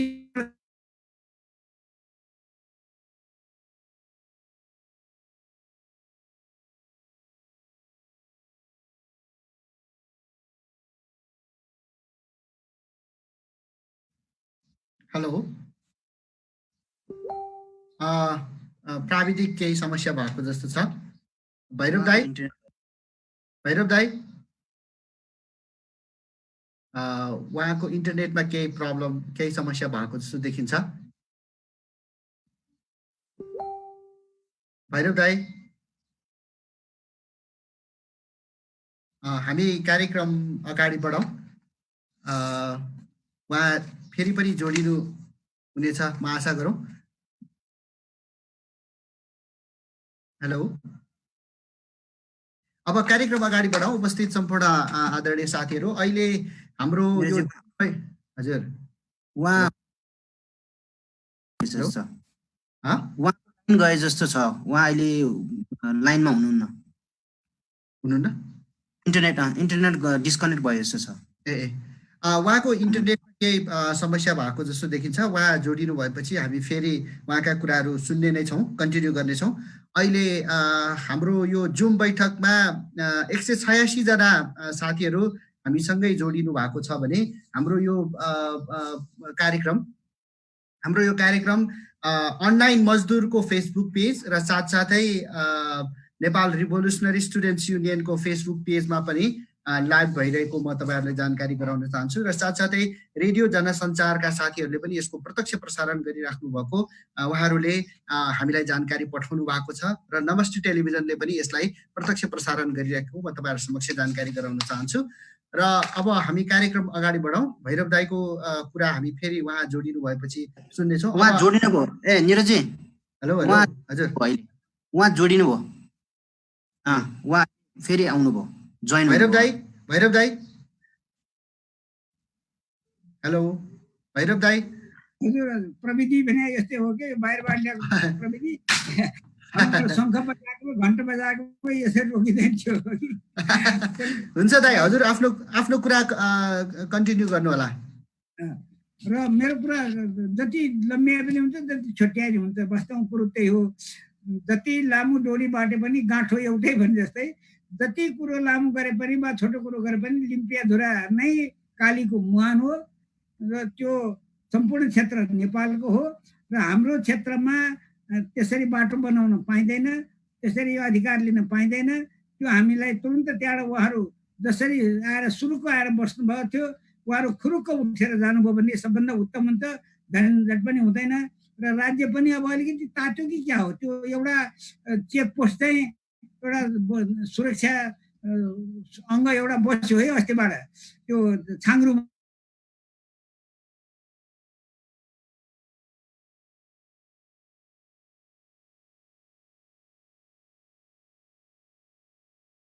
मेरो अन्तमा डिप्लोमेसी अथवा कुटनीतिको पुनः परिभाषा गर्नु पर्यो, पुनर्भाष्य गर्नु पर्यो। र अघि ह्यान्ड ब्रेक डिप्लोमेसी पनि जस्तै अब धर्नासम्मको पनि डिप्लोमेसीभित्र पर्ने परिभाषा गरेर अगाडि बढ्नु पर्यो भन्ने मेरो आग्रह हो। अन्यथा नेपाली जनता उठ्या त मलाई सोध्छन् फिर्ता हुन्छ त जमिन भनेर, किन फिर्ता हुँदैन? नेपाली जनता जिउँदो छन्जेल फिर्ता हुन्छ, नेपाली जनता जागरुक छन्जेल फिर्ता हुन्छ। नेपाली जनताको प्रश्न यो भनेर म भन्छु। त्यसले गर्दा यसलाई चाहिँ फिर्ता लिनुपर्छ र फिर्ता हुन्छ। हाम्रो जग्गा हो, हाम्रोले अर्काले जबरजस्ती बस्या मात्रै हो। त्यस कारणले भलाद्मी किसिमले मित्रताको किसिमले प्राग ऐतिहासिक मित्रताको किसिमले भारत सरकार त्यताबाट सुरुको फर्कोस् नभनिकन भने फर्के हुन्छ, हामीलाई नभनिकन फर्के हुन्छ, उठाए हुन्छ त्यहाँको ब्यारेकहरू। अनि हामी आफ्नो बन्दोबस्त गर्छौँ र त्यो बाटो हामी उपभोग गर्छौँ। त्यसको बाटोको खर्च भएको पैसा हामी ऋण तिर्छौँ, हामी ब्याज तिर्दैनौँ, सामा तिर्छौँ, किस्ताबन्दीमा तिर्छौँ। बस मेरो भनाइ यति हो। नेपाली युवकहरू तात्या छन्, विद्यार्थीहरू तातेका छन्, सडक तातेको छ। यो तातोलाई सेलाउन दिनु हुँदैन। यही बेलामा जे हतियार बनाउनु पर्ने त्यो हतियार बनाउनु पर्छ। हाम्रो सार्वसत्ता स्थापित गर्नुपर्छ र त्यो क्षेत्रका मान्छेलाई, दार्चुला क्षेत्रका उत्तरी भेगका मान्छेलाई सरकारले हेरिदिनु पर्यो। बाटो छैन, पानी छैन, केही छैन। त्यस कारण हेला गर्नु भएन, न्यायोचित वितरण हुनु पर्यो। अझ विशेष अहिलेसम्म सेवा नगरेको क्षतिपूर्ति सबै दिएर अरू बढी सेवा गर्नु पर्यो, जसले गर्दाखेरि त्यहाँको मान्छे यो आन्दोलनमा सशक्त रूपमा अगाडि बढ्छन् भन्ने मलाई लाग्छ। र त्यो आयोजनाको लागि भक्तपुर पत्रकार समाजलाई मेरो हार्दिक अभिवादन र निरजलाई धन्यवाद। अरू सबै मित्रहरूलाई, मेरो नेतालाई अभिवादन। सबैलाई मेरो नमस्कार। धेरै धेरै धन्यवाद आदरणीय वरिष्ठ पत्रकार भैरव रिसालज्यूलाई। उहाँले लामो समयदेखि सिमानाको विषयमा, हाम्रो देशको सार्वभौमिकता रक्षाको विषयमा विभिन्न पत्र पत्रिकामा र श्रमिक साप्ताहिक र मजदुर दैनिकमा पनि नियमित रूपमा कलम चलाउँदै आउनु भएको छ। हामी उहाँप्रति हार्दिक आभार व्यक्त गर्न चाहन्छौँ। र अब आजको यस कार्यक्रममा आफ्ना भनाइहरू राख्नको निम्ति म नेपाल मजदुर किसान पार्टीका सचिव एवं प्रतिनिधि सभा सांसद प्रेम सुवाललाई अनुरोध गर्न चाहन्छु। धन्यवाद। नेपाली भूमि संरक्षण गर्ने सम्बन्धी यो अनलाइन कार्यक्रममा सहभागी हुनुभएको नेपाल मजदुर किसान पार्टीका सदस्य अध्यक्ष नारायणमान बिजुक्छेज्यू, वरिष्ठ पत्रकार एवं सीमा अध्येता भैरव विशालज्यू, वरिष्ठ सीमाविद बुद्धिनारायण श्रेष्ठ, सीमा अध्येता रतन भण्डारीजी र यो कार्यक्रमका आयोजक नेपाल पत्रकार समाजका अध्यक्ष अनुराधाजी लगायत अनलाइनमा सहभागी हुनुभएका र फेसबुक अनलाइनमा सहभागी हुनुभएका सबै साथीहरूलाई नमस्कार। र विशेष गरी नेपाल मजदुर किसान पार्टीको तर्फबाट जनप्रतिनिधिको रूपमा देशको सार्वभौमिकता र भारतीय सार्वभौमिकता रक्षा र भारतीय हस्तक्षेपको विरोधमा सडक र संसदमा हामीले सङ्घर्ष गर्दै आएका छौँ र नेपाली भूमि सुस्तामाथि भारतीय हस्तक्षेप गर्दा नेपाल मजदुर किसान पार्टीकै अग्रजहरूले नेपालमा सडक प्रदर्शन गर्नुभएको थियो र अहिले भारतले सन् 2019 नोभेम्बर 2 मा नेपालको भूमि लिम्पियाडोरा, लिपुलेक, कालापानी गाभेर नयाँ नक्सा जारी गरेको विरोधमा पनि नेपाल मजदुर किसान पार्टीले काठमाडौँमा जुलुस सहित भारतीय दूतावास मार्फत भारतीय प्रधानमन्त्री नरेन्द्र मोदीलाई विरोध पत्र बुझाउने काम गरेको थियो र त्यसपछि अहिले भारतले लिम्पियाडोरा, लिपुलेक र कालापानीमा सडक बनायो र यसको पनि हाम्रो पार्टीले विरोध गर्दैछ सडक र सदनमा। र यो दुवै पटक हाम्रो सरकारले भारतले नयाँ नक्सा जारी गरेको बेलामा पनि कूटनीतिक नोट पठायो।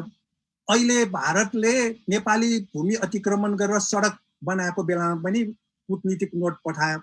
तर दुवै पटक भारतले नेपाली भूमि भारतको नक्सामा नगाभेको, नेपाली भूमिमा भारतले सडक नबनाएको भनेर झुटो जवाफ दिएको छ। र हामीले यो स्थितिमा अब नेपाल सरकार यसरी चुप लागेर बस्ने होइन। लिपुलेक, लिम्पियाडोरा, कालापानी क्षेत्र नेपालको भूमि भएकोले अब यो विषयलाई अन्तर्राष्ट्रिय अदालतसम्म उठाउनु पर्छ र यो हाम्रो भूमि हो भन्ने कुरा अघि सीमाविद र सीमा अध्येताहरूले स्पष्ट भनिसक्नु भएको छ। सुगौली सन्धि हाम्रो प्रमाण हो, सन् 1816 को नक्सा हाम्रो प्रमाण हो, लिम्पियाडोरा, लिपुलेक र कालापानीका नेपालीले तिरो हाम्रो प्रमाण हो, 2011-2018 को त्यहाँको जनगणना नेपाल सरकारले लिएको त्यो प्रमाण हो र त्यहाँ एउटा प्रहरी चौकीमा गएको प्रहरीको पनि अस्ति गोरखापत्रमा भनाइ छापिएको छ। प्रहरी चौकी पनि थियो हाम्रो त्यो क्षेत्रमा। ती सबै प्रमाणले लिम्पियाडोरा, लिपुलेक र कालापानी हाम्रो भूमि हो। त्यसकारण हामीले नेपाल सरकारलाई अब यो विषय अन्तर्राष्ट्रिय अदालतमा जानुपर्छ र अन्तर्राष्ट्रिय दबाउमा नेपाल सरकारले उठाउनु पर्छ भनेर भनेका छौँ। र यति बेला पूर्व प्रधानमन्त्रीहरू शेरबहादुर देउबा, माधव कुमार नेपाल, झलनाथ खनाल, बाबुराम भट्टराई समेत लिम्पियाडोरा, लिपुलेक र कालापानी हाम्रै भूमि हो भनेर बोलिरहेका छन्। तर जनताको प्रश्न अहिले उहाँहरूमाथि, आफू प्रधानमन्त्री हुँदा लिपुलेक, कालापानी र लिम्पियाडोरा नेपालको हो भन्ने थाहा भएको प्रधानमन्त्रीहरूले आफू प्रधानमन्त्री हुँदा भारतसँग यो विषय किन कुरा नगरेको जनताको प्रश्न अहिले।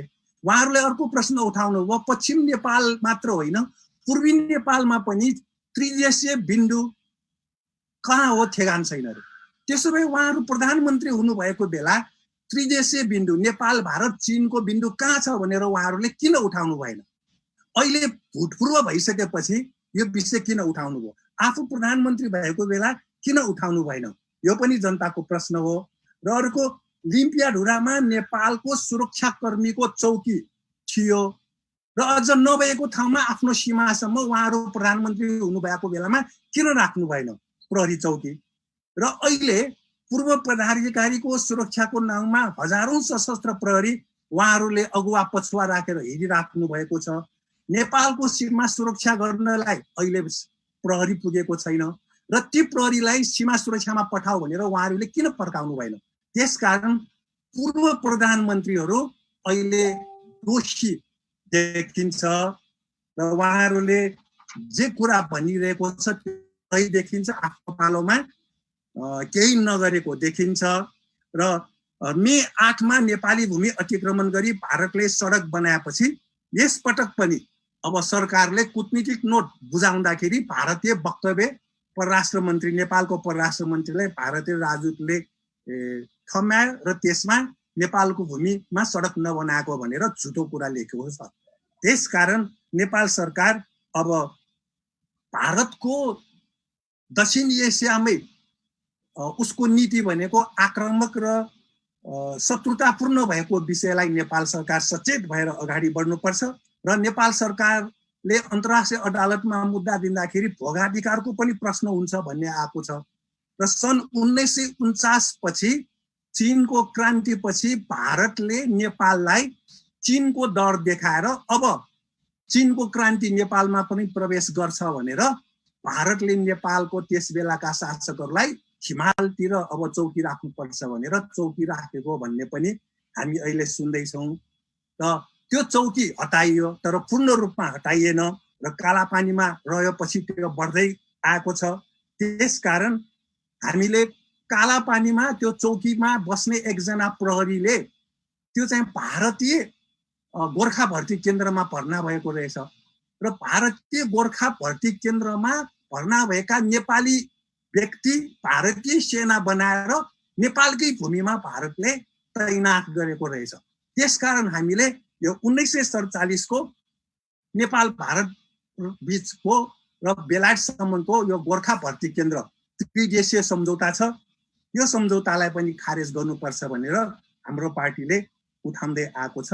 र अब हामीले यो विषयलाई सडक र सदनमा आगामी दिनमा पनि जोडका साथ उठाउने नै छौँ र आवश्यक परे नेपाल सरकारलाई अब नेपाली सेना पनि सिमानामा पठाउनुपर्छ, तैनात गर्नुपर्छ भनेर हामीले सुझाव दिँदै आएका छौँ। र यो विषय नीति तथा कार्यक्रममा एउटा उल्लेख भएको छ। नीति तथा कार्यक्रममा लिम्पियाडुरा, लिपुलेक र कालापानी नेपाली भूमि हो। यो भूमि प्राप्त गर्न नेपाल सरकारले कूटनीतिक पहल गर्ने भनेपछि नेपाली भूमि नै भएपछि त स्वतः हामी त्यहाँ जान सक्नु पर्यो, प्राप्त गर्नुपर्ने आवश्यकतै भएन।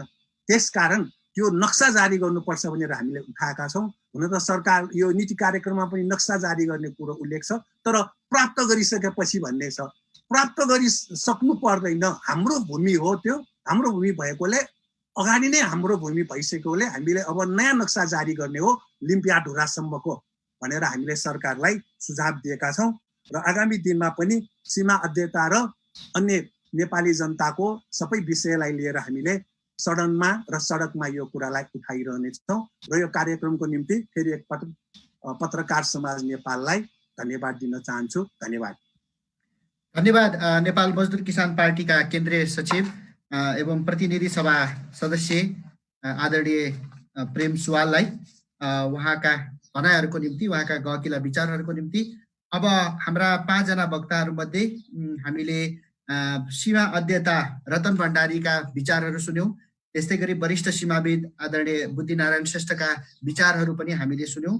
त्यस्तै गरी वरिष्ठ पत्रकार एवं सीमा बचाउ अभियानका अगुवा आदरणीय भैरव रिसालज्यूका कुराहरू पनि हामीले सुन्यौँ र अहिले भर्खरै हामीले आदरणीय प्रेम सुवालको कुरा सुन्यौँ। अब आजको कार्यक्रमका प्रमुख अतिथि नेपाल मजदुर किसान पार्टीका अध्यक्ष श्रद्धेय नेता नारायणमान बिजुक्सेज्यूलाई आफ्ना भनाइहरू राख्नको निम्ति म अनुरोध गर्न चाहन्छु। धन्यवाद छ हाम्रा पत्रकार समाजका साथीहरूलाई।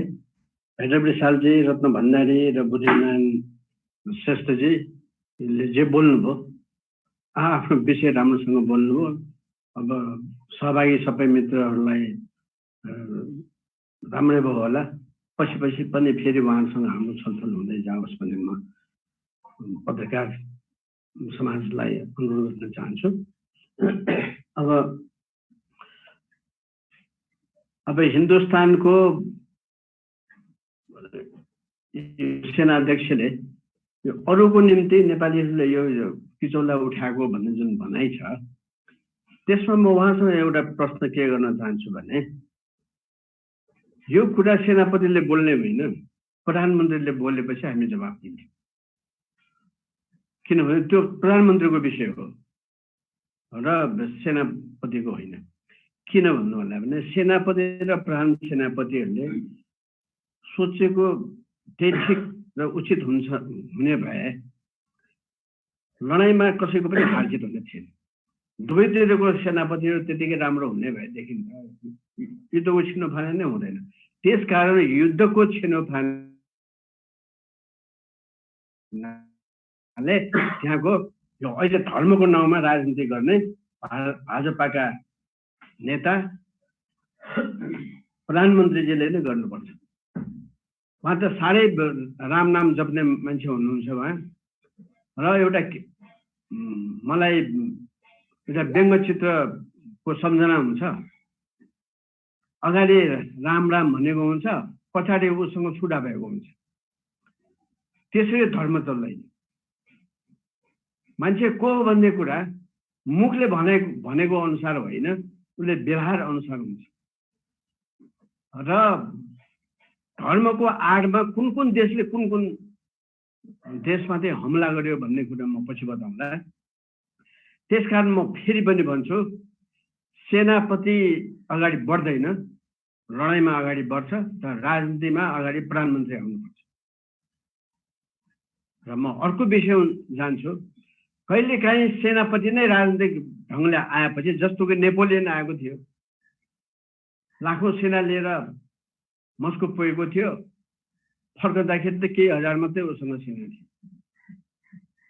त्यसकारण त्यति मात्रै होइन, लडाइँ भनेको सेनाले, सेनापतिले र नयाँ हतियारले नै निर्णय गर्छ भन्ने कुरा होइन।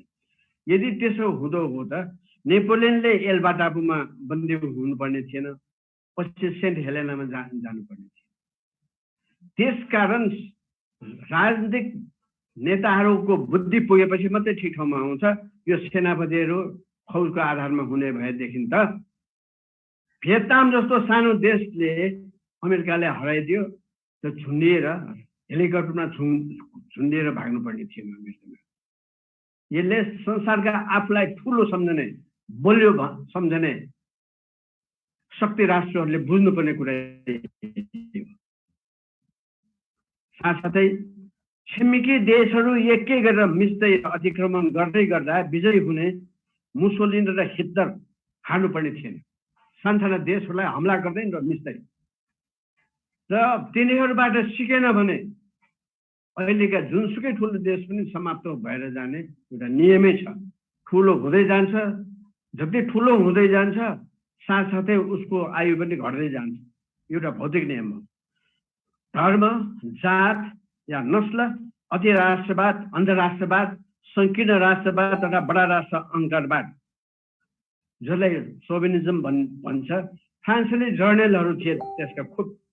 उनीहरू घमण्ड गर्ने, तिनीहरू एक गरेर हार देखेका। त्यसकारण सेनापतिहरूले राम्रोसँग बोल्नु चाहिँ उचित हुन्छ। र मुसोलिनी एक क्याथोलिक धर्म लियो, त्यसले क्याथोलिक चर्चले उसलाई सहयोग गर्यो। उसले भन्यो रोमको गौरवलाई हामी फिर्ता लिन्छौँ भनेर देशभक्तिको कुरा गर्यो। उसले जहाँ जहाँ क्याथोलिक धर्म छ त्यहाँ त्यहाँ मेरो देश हो भनेर उसले हमला गरेर अफ्रिकाको एबेसिनियामा समेत उसले हमला गर्थ्यो। र नजिकका सबै देशहरूलाई उसले कब्जा गर्दै गयो, प्रजातन्त्र अधिकारहरू सबै समाप्त गर्यो। तर पछि थाहा भयो मुसोलिनीको गति के भयो। उसलाई पछि ऊ हारेपछि उसलाई त सडकमा, रोमको सहरमा उसलाई फालिदिएको थियो, मारेर। हिटलरले आफूलाई आर्यको रगत भन्छ। आर्यको रगत भएको हुनाले शुद्ध रगत हो हामी, र सारा संसारलाई हामीले राज्य गर्ने नैतिक अधिकार छ भनेर उसले राष्ट्रवादको नाउँमा उसले जनताको अधिकारहरू कुण्ठित गरे। र साथसाथै अरू देशमा बिस्तारै छिर्दै मिच्दै गएर सबै आफ्नो सेनालाई टुरिस्ट बनाएर पठाए। यी होटलवालाहरू पर्यटकहरू त खुब उठेको छ, आएको छ। हाम्रो त गेस्टहरू राम्रो छ, धेरै छ। एकान्न चिया लिएर त्यो केटाहरू जाँदाखेरि सबैको फुलिभएका अरे सबै सेना। त्यस बेला प्राग त गइसकेको थियो, देश खतम भइसकेको थियो। यस कारणले दुईटा कुरा, नेपाल जस्तो सानो देशलाई यस्तो गर्ने विचार गर्यो भने त्यो पछि उसलाई हार्नुपर्ने छ। साथसाथै अहिलेका हाम्रा व्यापारीहरू पर्यटन उद्योगबाट नै सबै कुरो निर्णय गर्ने भन्ने त्यसरी सोच्ने पर्यटनका व्यवसायीहरूले सोच्नुपर्छ। देश जाने सम्भावना पनि यसरी हुन्छ र हतियार नै सबै कुरो निर्णय गर्दैन। त्यसकारण हतियार अहिले होला, विभिन्न देशसँग होला। अब जीवाणु युद्ध पनि गर्ने होला। अमेरिकी साम्राज्यवादले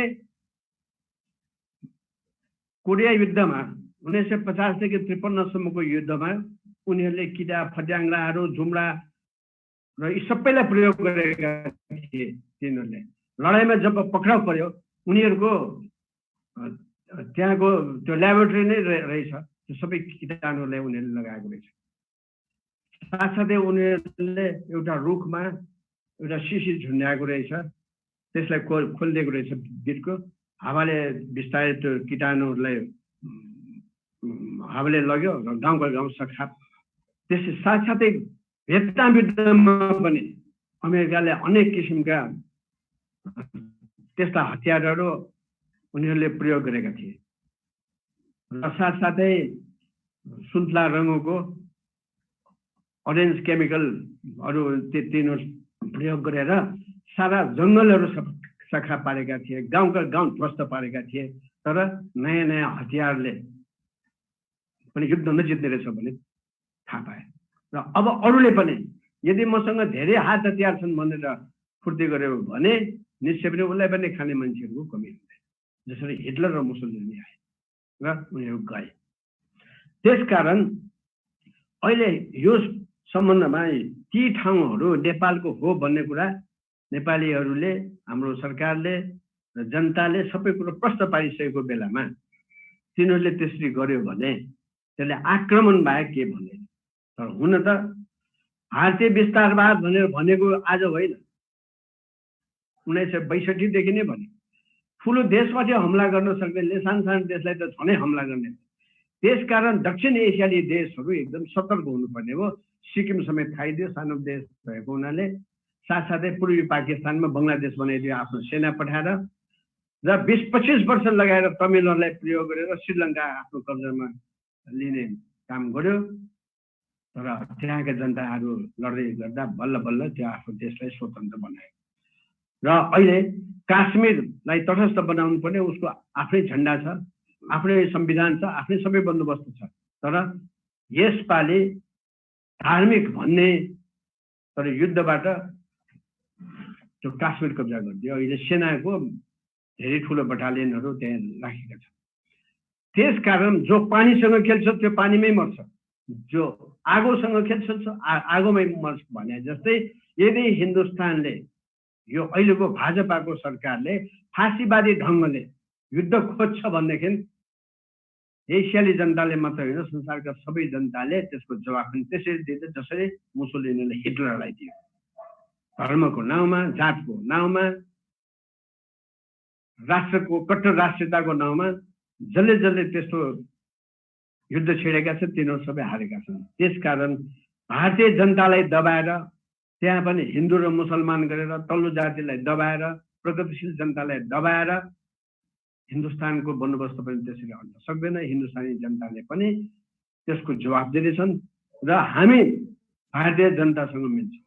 किनभनेदेखि भारतीय जनता र हामी नेपाली जनता र दक्षिण एसियाका सबै जनताहरू भारतीय विस्तारवादबाट, भारतीय एकाधिकार पुँजीबाट हामी दलित र पीडित छौँ। र भारत दुईटा छ, एउटा सर्वहारा वर्गको गरिब किसानहरूको र प्रगतिशीलहरूको एउटा भारत, एउटा शोषक र थिचोमिचो गर्ने आक्रमकहरूको एउटा भारत। हामी जनताको भारतको पक्षमा छौँ र संसार यसै नै अगाडि बढ्नेछन्। त्यसकारण आज अमेरिकाको सहयोग पाएर यदि भारतले यसरी चुचुमिचो सबै ठाउँमा गर्ने हो भनेदेखि त्यसको पनि परिणाम त्यसलाई दुःख हुनेछ, यसमा कुनै शङ्का छैन। अहिलेको ट्रम्प प्रशासन ट्रम्पकै कुरा गर्ने हो भने उसकै एउटा सहयोगीले ट्रम्प त पागल हो भनेका छन्। चुनावको बेलामा पनि उसका धेरै त्यस्ता नराम्रो कुराहरू भनेका थिए। हामीलाई थाहा थिएन उनको बारेमा, तर अमेरिकी जनताले, अमेरिका बुद्धिजीवीहरू पनि अहिले दङ्गदास हुनेछ, डाक्टरहरू, यिनीहरू विशेषज्ञहरू पनि के बोल्छ यसले भनेको छ। उसका आफ्ना सहयोगी 10-20 जना फेरिसकेका छन्। अहिलेसम्म त्यति फेरेको कुनै राष्ट्रपति छैन। यसकारण यसको बुद्धि भनेको खालि नाफा खाने दुष्ट खालको छ। दुष्ट भनेको अरूलाई बिगार्ने, भत्काउने, सहयोग गर्ने होइन। मान्छेहरूको एउटा स्वभाव छ, सकेसम्म सहयोग गरौँ, के सहयोग गर्न सकेन भने के नगरौँ, राम्रो होस् भन्ने चिन्ता गर्ने, त्यो राम्रो मान्छे हो। तर यसले जहाँ जहाँ जान्छ त्यहाँ त्यहाँ धम्की दियो। साउदी अरेबियामा गएर उसले धम्की दियो 2 वर्ष अगाडि, धर्मको नाममा आतङ्कवाद गर्न पाइँदैन भनेर लिखित भाषण नदिकन एउटा सन्देश बोलेर धम्काइदियो। धम्काइदिएपछि 3 दिनपछि 3 खरब रुपियाँको हात हतियार बेच्यो। साथसाथै कटारले पनि धम्की दिएपछि त्यहाँ पनि उसको फौज रहेछ। कटारले पनि 1 खरब रुपियाँको हतियार किने। हिजो अस्तिको कुरा, हिजो अस्ति पनि उसले त्यसै नै भयो। यदि तिमीहरूले मलाई सहयोग नगर्ने हो भनेको, मेरो हतियार नकिन्ने हो भने म तिमीहरूको ठाउँबाट म चाहिँ सेना छिर्दिन्छु भन्ने। उसले सेना पनि पठाउँछ, पक्ष र विपक्ष दुवैलाई भेडाउँछ पनि। यसकारण अमेरिकी साम्राज्यवाद भनेको हतियारको व्यापारी हो, साथसाथै युद्धको व्यापारी हो। त्यसकारण अमेरिकाको पनि अब धेरै दिन छैन। जसरी पहिलो विश्वयुद्धपछि संसारमा मेरो साम्राज्यमा त कहिले थामै दुख्दैन भनेको त्यो बिस्तारै खतम भयो। संसारले ठेगान लगाउने भन्ने नेपोलियन पनि पहिल्यै नै गइसक्यो। साथसाथै हिटलर र मुसोलिनी पनि गयो। सोभियत सङ्घ अमेरिकाकै मित्र भएर त्यो आफू टुक्रा टुक्रा भएर अहिले 15-16 टुक्रामै विभाजित। अब अमेरिकी साम्राज्यवादको अब पालो आउँदैछ। कसैले पनि, उसको ईश्वरले पनि उसलाई बचाउन सक्दैन अहिले। किनभने सन् 2021 सम्ममा अमेरिकाको अर्थतन्त्र खतम हुन्छ भन्ने कुरा उनीहरूकै वाल स्ट्रिटले भनिसकेको कुरा हो। त्यसकारण ऊ साह्रै डराएर अब जापानमा जस्तै एटम बम खसालिदिउँ कसैले भन्ने, उसलाई पनि एटम बमले जवाफ दिनेहरू अहिले धेरै भइसकेका छन्। अहिले उसले यो जो कोरोना भाइरस भनेको छ उसले नै तयार गरेको हो। उसले चीनलाई दोष दिइरहेको छ। त्यहाँका जनताहरू मानिरहेका छैनन् त्यो कुरो। चाइना भाइरस, वुहान भाइरस भनिरहेका छन् तिनीहरूले। त्यसको प्रमाण के हो? उनीहरूले खोज्छ भने उनीहरूकै CIA को अन्तर्गत आइज अफ डार्कनेस भन्ने एउटा किताब 1981 मा छापेको रहेछ। त्यस बेला सोभियत सङ्घ बाँकी भएको हुनाले त्यसमा सोभियत सङ्घको रुसको नाउँ छ र साथसाथै त्यसमा गोर्खे बन्ने ठाउँमा विदेशीहरूलाई नपठाउने भएको हुनाले त्यहाँ त्यस्तो किसिमको ल्याबोरेटरी बनाएको भन्ने एउटा कथा राखेर अमेरिकाको एकजना महिलाले मेरो छोरो हरायो भनेर मलाई सपनामा देखियो भने त्यहाँबाट त्यसलाई फिर्ता लिएर आउँछ र त्यसलाई अमेरिकीहरूको सेनाको ल्याबोरेटरीमा उसलाई पठाइदिन्छ। र केही वर्ष अगाडि अमेरिकी सेनाको केन्द्रीय ल्याबोरेटरीबाट चाहिँ हरायो केही सामान, त्यसको भाइरसहरू हरायो भन्ने कुरा हुन्छ। त्यसलाई त्यहाँको नियन्त्रक अफिसले बन्द गर भनेर बन्द गराएको छ र अमेरिकाको संसदमा त्यो नियन्त्रकको डाइरेक्टरसँग सोधेको थियो कि केही रोगहरू फैलिएको भन्ने सुनिन्छ, त्यो के भाइरसै हो कि त्यो कोरोना भाइरसै हो कि के हो त्यो भनेर उसँग सोद्धाखेरि संसदमा ल्याएको कुरो भन्ने सम्भव छ, त्यो म भन्न सक्दिनँ भने। कहाँ हरायो, के हरायो, त्यसको सबै कुरा हुँदा अब अमेरिकाभरि हामीले सबै त्यस्तो संयन्त्रको बन्दोबस्त गर्न नसकेको कुरा अहिले के भन्न सकिँदैन। अनि पछि त्यसलाई त्यो केन्द्रहरूलाई भङ्ग गरिदियो भन्ने छ, बन्द गरिदियो भनेको छ।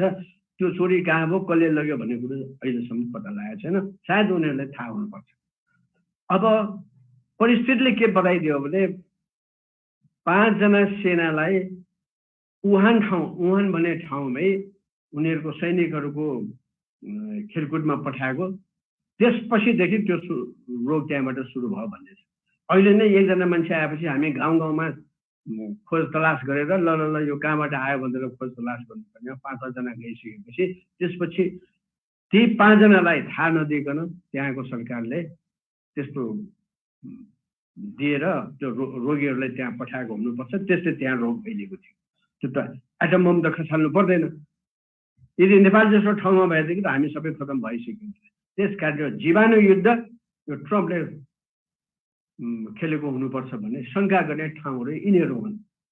र अमेरिकामै धेरै बुद्धिजीवीहरू ट्रम्पको विचारसँग र आक्रामक बुद्धिसँग तिनीहरू सहमत छैनन्। त्यसकारण यो पहिलो हुन चाहन्छ, अमेरिका पहिलो भन्ने छ। यदि पहिल्यै थियो त अनि पहिलोको किन नारा लगाउनु पर्ने? आफू राम्रो मान्छेले म राम्रो छ, म असल छ भनेर त्यहाँ लेखेर हिँड्नुपर्छ थियो।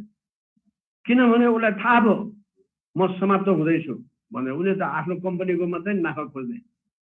त्यसो भएको हुनाले अमेरिकी साम्राज्यवादको अहिले अन्तिम क्षण आएको छ।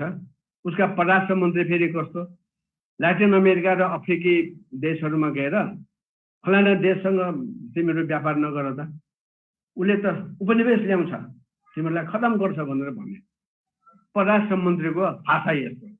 ती देशका राष्ट्रपतिहरूले त्यहाँका मन्त्रीहरूले कस्तो भाषा भने उपनिवेशवाद के हो भने हामीलाई थाहा छ, उसँग व्यापार नगर भनेपछि त संयुक्त राज्य अमेरिकासँग भन्दा उनीहरूसँग मेरो राम्रो व्यापार छ। अर्को ठाउँमा जाँदाखेरि त्यही भन्यो, त्यो ठिक छैन भन्छ, उनीहरूसँग व्यापार गर्नुहुन्न, त्यो राम्रो पार्टनर होइन भनेपछि यिनीहरू बेटर पार्टनर भनेर भन्दैछ। हेर्नुहोस् है,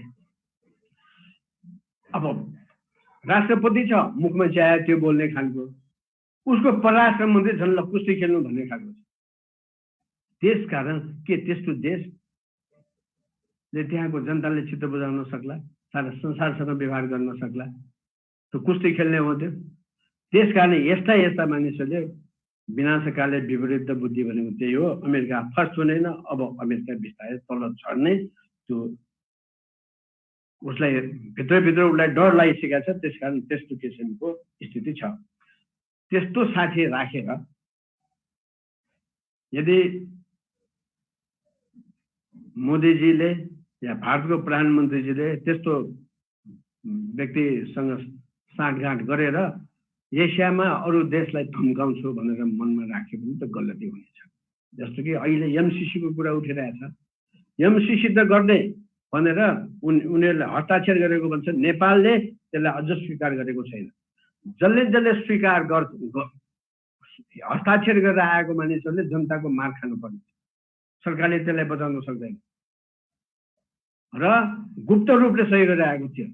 नेपाली कांग्रेसको सरकारको राजदूत भएको र त्यसको अर्थमन्त्रीले सही गरेको हो पहिले सुरुमा, र त्यसले प्रष्ट भाषामा त्यसमा लेखिएको छ यो सैनिक सम्झौता हो।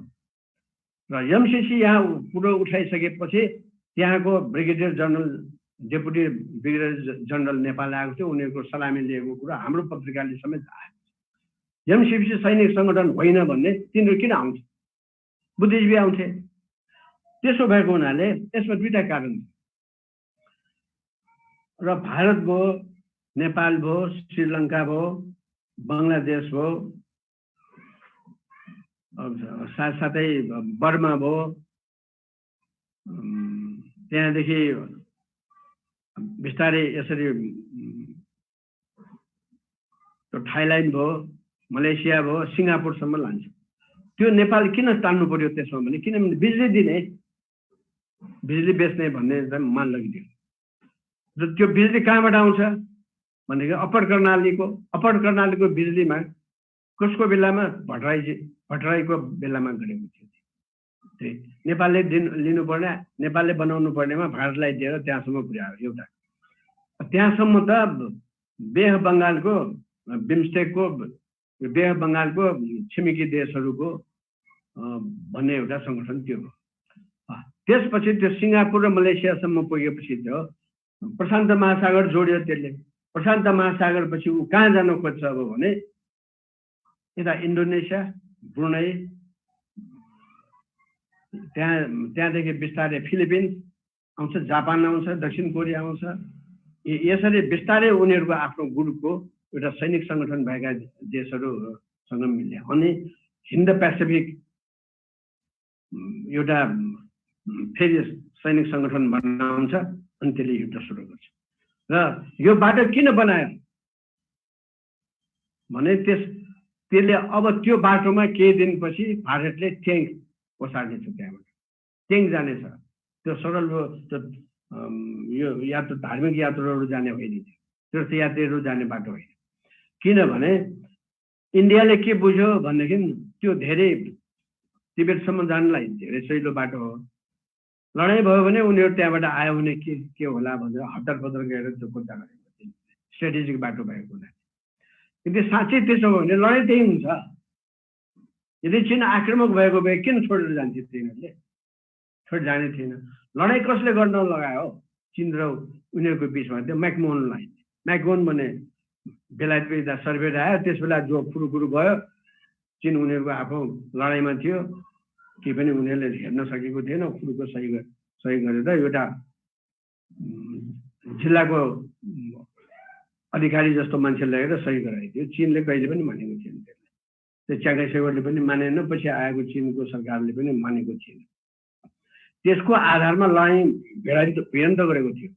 बेलायत र अमेरिका मिलेर अलिअलि मद्दत गर्दै तिनीहरूलाई भेडाइदिएको र पहिलो र दोस्रो विश्वयुद्ध युरोपमा भएको हुनाले अब तेस्रो विश्वयुद्ध युरोपमा नगर्ने एसियामा पठाउने भन्ने उद्देश्यले अब इन्डियालाई उल्काउँदै उल्काउँदै युद्धको वातावरण दिन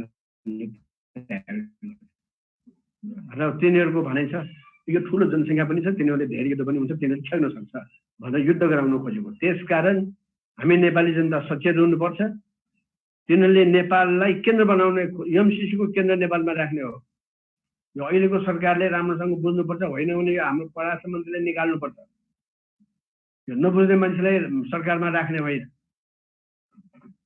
र कसैले भन्छ यदि शेरबहादुर देवालले बुझेको भए ऊ प्रधानमन्त्री हुने मान्छे नै होइन। म त सक्दैन भन्नुपर्ने थियो। त्यसो मूर्खै जम्मा पाएर त्यो राजदूत यस्तो राजदूत हो, योजना आयोगमा पनि कति वर्ष बसेको, फुटी काम गरेको होइन के पनि। उसँग पत्रकारले गएर सोधे हुन्छ कि योजना आयोगमा त्यतिका वर्ष तपाईँ बस्नुभयो, तपाईँले के काम गर्नु हो भने मेज टेबल बाहेक के बनाएकै होइन भने त्यसले आफ्नो अफिसमा के गरेकै होइन। त्यसले खालि पैसा जम्मा गर्ने। त्यसको बिचमा तीनटा आधार पत्रिका भन्ने सिलसिलावार रूपले 3टा अङ्क निकालेको छ। त्यसको जवाब कहिले पनि दिएको छैन। अर्को अर्थमन्त्री भएको जो त्यसलाई के थाहै छैन राजनीतिक कुरा, खालि कर्मचारीको काम गर्न जानेको मान्छेलाई लगेर सही गराइदियो। त्यसो भएको हुनाले हामी नेपाली जनता सचेत हुनुपर्ने। अब हामी युद्धका विरोधी हौँ र युद्धलाई यो संसारबाट पछ्याउनुको निम्ति अब हाम्रो युद्ध त अहिले कोरोना भाइरस जस्तै नयाँ समस्याहरू, नयाँ प्राकृतिक प्रकोपहरू, रोगहरू आउने भएको हुनाले हाम्रो ध्यान त्यतातिर जानुपर्ने हो, आपसमा लडाइँमा होइन। र बिस्तारै सबै यो कुराहरू हाम्रा कार्यकर्ता साथीहरू जनतालाई हामीले सम्झाउँदै बुझाउँदै जाउँ। हिन्दुस्तानले जुन काम गरेको छ यो गल्ती गरेको छ र हेप्नु भनेको मलाई लाग्छ सानो भनेर हेप्नु कहिले पनि उचित हुँदैन। छिमेकीहरूसँग मिलेर बसेको खण्डमा सबभन्दा राम्रो कुरो त्यही हो। हामी आशा गर्छौँ सरकारले यो हाम्रो हो, कूटनैतिक सम्बन्धले नै सबै कुरो निर्णय गर्ने भने लडाइँ त कहिले हुँदैन। त्यो अन्तर्राष्ट्रिय अदालत पनि हुँदैन, जुलुस गर्नुपर्ने थिएन। त्यसकारण मन्त्री हुनेहरूले पनि राम्रोसँग बुझेको मान्छे राख्नु पर्यो नि। आफ्नो नातागोता सबै राखेर आफ्नो कार्यकर्ता भए नभएको गाविस र जीविसको कार्यकर्ता हुने सबै मान्छेलाई केन्द्रमा राखेर हुन्छ। यसकारण हाम्रो सरकारको यस्तो किसिमको गल्तीहरू नभएको होइन, त्यस्तो गल्तीहरू नभएको भए यो समस्या यसरी चर्किने थिएन। त्यसकारण त्यसो हुँदैमा नेपाल त अहिले कमजोर भयो, नेपालको सरकारहरू यस्तै छ, कर्मचारी तन्त्र पनि खतम छ, त्यहाँको सेना पुलिसमा पनि धेरै भ्रष्टाचारको कुरा हो। त्यसै बेला अगाडि जाउँ भन्ने हिसाबले यो चाणक्यको सिद्धान्त पनि त्यही हो, जगेदेखि भ्रष्टाचार पहिले फैलाउँछ अनि त्यो देशमाथि हमला गरेको यही हो। यसकारण हाम्रो साथी सचेत हुनु पर्यो, हाम्रो सरकार। र यसरी यो त अहिले खतम भयो नेपाल भनेर कसैले सोचेर नेपालमाथि आक्रमण गर्ने, थिचोमिचो काम गर्ने हो भने तिनीहरूले गल्ती गरेको साबित हुन्छ। तर भारतको त्यो कमान्डर इन चिफलाई म भनौँ, सार्वभौमिकता भनेको कसैले दान दिएर आउने होइन। सार्वभौमिकताको सिद्धान्त हो कि त्यो कसैको भित्री वा बाहिरी कुनै पनि शक्तिको अगाडि झुक्नु नपरेको होस्, त्यस्तो शक्ति भयो भने त्यो सार्वभौमिकता हो। अब यदि नेपालले त्यसरी हेर्ने हो, नेपालमाथि हमला गरेर जितेर नलिएसम्म भारतले भनेको जस्तो हामी बस्दैनौँ र छोएर हेरेपछि थाहा होला के कस्तो छ। आज सारा 10-15 वर्ष त श्रीलङ्कामा हेरेकै भयो, साथसाथै यहाँ पनि माओवादीहरूलाई पठाएकै हो इन्डियाले। 8 वर्षसम्म एउटा 5 तारे होटलमा हाम्रो प्रधानजीलाई राखेकै हो। 8 वर्षमा गुरुला युद्ध भनेर हल्ला गरिदिएको, त्यहाँ दिल्लीमा राखेको थियो 5 तारे होटलमा। गर्न त गर्न खोजेको, नेपालीको बुद्धि पनि यस्तै रहेछ। त्यस कारण अब सबैको जो सरकारसँग सम्बन्धित छ, शासक दलसँग सम्बन्धित छ, तिनीहरू होसियार हुन् र आफ्नो देशलाई जोगाउनुको निम्ति जनतासँग माफी मागुन्, साथसाथै सहयोग पनि मागौँ अनि हाम्रो देश बच्छ। जनता सङ्घर्षको निम्ति तयार छ। धन्यवाद भाइहरूलाई। धेरै धेरै धन्यवाद। नेपाल मजदुर किसान पार्टीका केन्द्रीय अध्यक्ष श्रद्धेय नेता नारायणमान बिजुक्सेजीलाई, उहाँले हामीलाई अहिलेको विश्व राजनीतिका विभिन्न पहलुहरूको विषयमा जानकारी दिनुभयो। त्यसको निम्ति उहाँप्रति हामी आभारी छौँ। र उपस्थित सम्पूर्ण आदरणीय अतिथि महानुभावहरू र सहभागी सम्पूर्ण साथीहरूमा हामी कार्यक्रमको लगभग अन्तिम चरणमा आइसकेका छौँ। यतिन्जेल हामीले नेपाल मजदुर किसान पार्टीका केन्द्रीय अध्यक्ष नारायणमान बिजुक्से, त्यसै गरी नेपाल मजदुर किसान पार्टीका केन्द्रीय सचिव प्रेम सुवाल अनि वरिष्ठ पत्रकार भैरव रिसाल, वरिष्ठ सीमाविद बुद्धिनारायण श्रेष्ठ र सीमा अध्येता रतन भण्डारीका गहकिला विचारहरू हामीले सुन्यौँ। र भारतले लिपुलेक क्षेत्रमा अहिले जुन सडक बनाएको छ, यसको विरोधमा अहिले देशव्यापी आन्दोलन भइरहेको छ। नेपाल मजदुर किसान पार्टीका विभिन्न जनवर्गीय सङ्गठन र पेसागत सङ्गठनहरूले लगातार यसको विरोधमा विभिन्न ठाउँमा देशैभरि विरोध कार्यक्रमहरू आयोजना गरिराखेको छ। अहिले पनि कति साथीहरू गिरफ्तार पर्नु भएको छ। हिजो भर्खरै मात्र दैलेखको दुल्लुमा आयोजित कार्यक्रममा 7 जना साथीलाई प्रहरीले गिरफ्तार गरेको थियो। त्यस्तै गरी कृतिपुरमा आयोजित कार्यक्रममा 4 जना विद्यार्थी साथीहरूलाई प्रहरीले गिरफ्तार गरेको थियो। एवं रीतिले अरू धेरै ठाउँमा पनि विभिन्न कार्यक्रमहरू आयोजना भइरहेको छ र यो हाम्रो कार्यक्रम चालु छ। आजको कार्यक्रम आफै पनि यसको एउटा सिलसिला हो र आगामी दिनहरूमा पनि हामी यो कार्यक्रमलाई अगाडि बढाउनेछौँ। फेरि पनि धेरै प्रश्नहरू छन् हाम्रा पाहुनाहरूसँग, हाम्रा अतिथि महानुभावहरूसँग पनि हामीले सोध्नु धेरै प्रश्नहरू अहिले पनि मैले च्याट बक्समा देखिराखेको छु। धेरै साथीहरूका जिज्ञासाहरू मैले त्यहाँ देखिरहेको छु। तर आजको कार्यक्रममा हामी ती प्रश्नहरूको विषयमा छलफल गर्ने छैनौँ। हामी आगामी दिनहरूमा फेरि अरू कार्यक्रम मार्फत ती प्रश्नहरूको विषयमा छलफल गर्नेछौँ र कार्यक्रमलाई हामी अब बिट मार्नेतर्फ लाग्दैछौँ र आजको यस कार्यक्रममा आफ्ना भनाइहरू सहित यो कार्यक्रम समापन गरिदिनु हुन म पत्रकार समाज नेपालका अध्यक्ष अनुराधा थापा मगरलाई अनुरोध गर्न चाहन्छु। हेलो अनुराधा जी। हजुर हजुर, धन्यवाद निरज जी। हजुर, भारतीय विस्तारवादद्वारा नेपालको लिम्पियाधुरा लिपुलेक अतिक्रमणको विरोधमा आयोजित यस प्रवचन कार्यक्रमका प्रमुख अतिथि नेपाल मजदुर किसान पार्टीका श्रद्धेय अध्यक्ष नारायणमान बिजुक्से कामरेड रोहितज्यू, अतिथि नेपाल मजदुर किसान पार्टीका सचिव आदरणीय प्रेम सुवालज्यू, त्यसै गरी वक्ता अतिथिको रूपमा आउनुभएका वरिष्ठ पत्रकार भैरव रिसालज्यू, त्यसै गरी सीमाविद बुद्धिनारायण श्रेष्ठज्यू, सीमा अध्येता रतन भण्डारीज्यू लगायत यस प्रवचन कार्यक्रममा सहभागी हुनुभएका सम्पूर्णमा म अभिवादन व्यक्त गर्दछु। र गत नोभेम्बर 2 मा भारतले आफ्नो राजनीतिक नक्सामा नेपालको लिम्पियाधुरा क्षेत्र समेटेर प्रकाशन गरेको थियो। यसको विरोधमा नेपाल मजदुर किसान पार्टी भारतीय दूतावास घेराउमा गएको र भारतका प्रधानमन्त्री नरेन्द्र मोदीलाई विरोध पत्र पनि बुझाएको सन्दर्भ बढ्दै गर्दाखेरि नेपालका प्रधानमन्त्री ओलीले अब नक्सा भनेर कराइराख्नु पर्दैन, नक्सा होइन भूमि नै फिर्ता ल्याउँछु भनेर बोल्नु भएको थियो। हामीलाई सम्झना छ, तर त्यस अनुसारको कुनै पनि प्रयास भएन हामीले देख्यौं। र हिजो भर्खरै नीति तथा कार्यक्रम पनि आएको छ सरकारको। त्यो नीति तथा कार्यक्रमको बुँदा नम्बर 269 मा उल्लेख भए अनुसार अघि आदरणीय प्रेम दाइले पनि उल्लेख गर्नुभयो, त्यसमा पनि यो लिपुलेक लिम्पियाधुरा र हाम्रो जुन भारतसँग जोडिएको 26 जिल्ला छ, त्यो 26 जिल्लामा 71 ठाउँमा 60,000 हेक्टर भन्दा बढी भूमि भारतले अतिक्रमण गरेको छ। त्यो भूमि फिर्ताको निमित्त कुनै पनि किसिमको स्पष्ट धारणा त्यहाँ छैन, नीति तथा कार्यक्रममा हामीले देखेनौं। र सरकारले अब हाम्रो भूमि फिर्ताको निमित्त कुनै कूटनीतिक पहल वा अन्तर्राष्ट्रिय अदालतसम्म जानुको निमित्त नेपाल मजदुर किसान पार्टीले दिएको सुझाव यो कुनै पनि कार्यान्वयन गर्ने अवस्था हामी देख्दैनौं। र यो आन्दोलन अब जनताको तहबाट उठाउनु पर्दछ भनेर पनि हामीले बुझेका छौँ।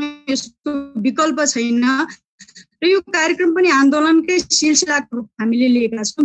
हामीले यो कार्यक्रम गरिरहेका छौँ र यस आन्दोलनलाई अझ थप ऊर्जा दिनको निमित्त, सशक्त रूपमा अगाडि बढाउनको निमित्त मार्गदर्शन प्रदान गर्ने, ऊर्जा प्रदान गर्नुहुने विशेष गरी प्रमुख अतिथि कामरेड रोहित लगायत अन्य अतिथि महानुभावहरूप्रति म धन्यवाद दिन्छु। र यो कार्यक्रम आजको हाम्रो यो प्रवचन कार्यक्रम यही समापन भएको पनि जानकारी गराउँछु। धन्यवाद।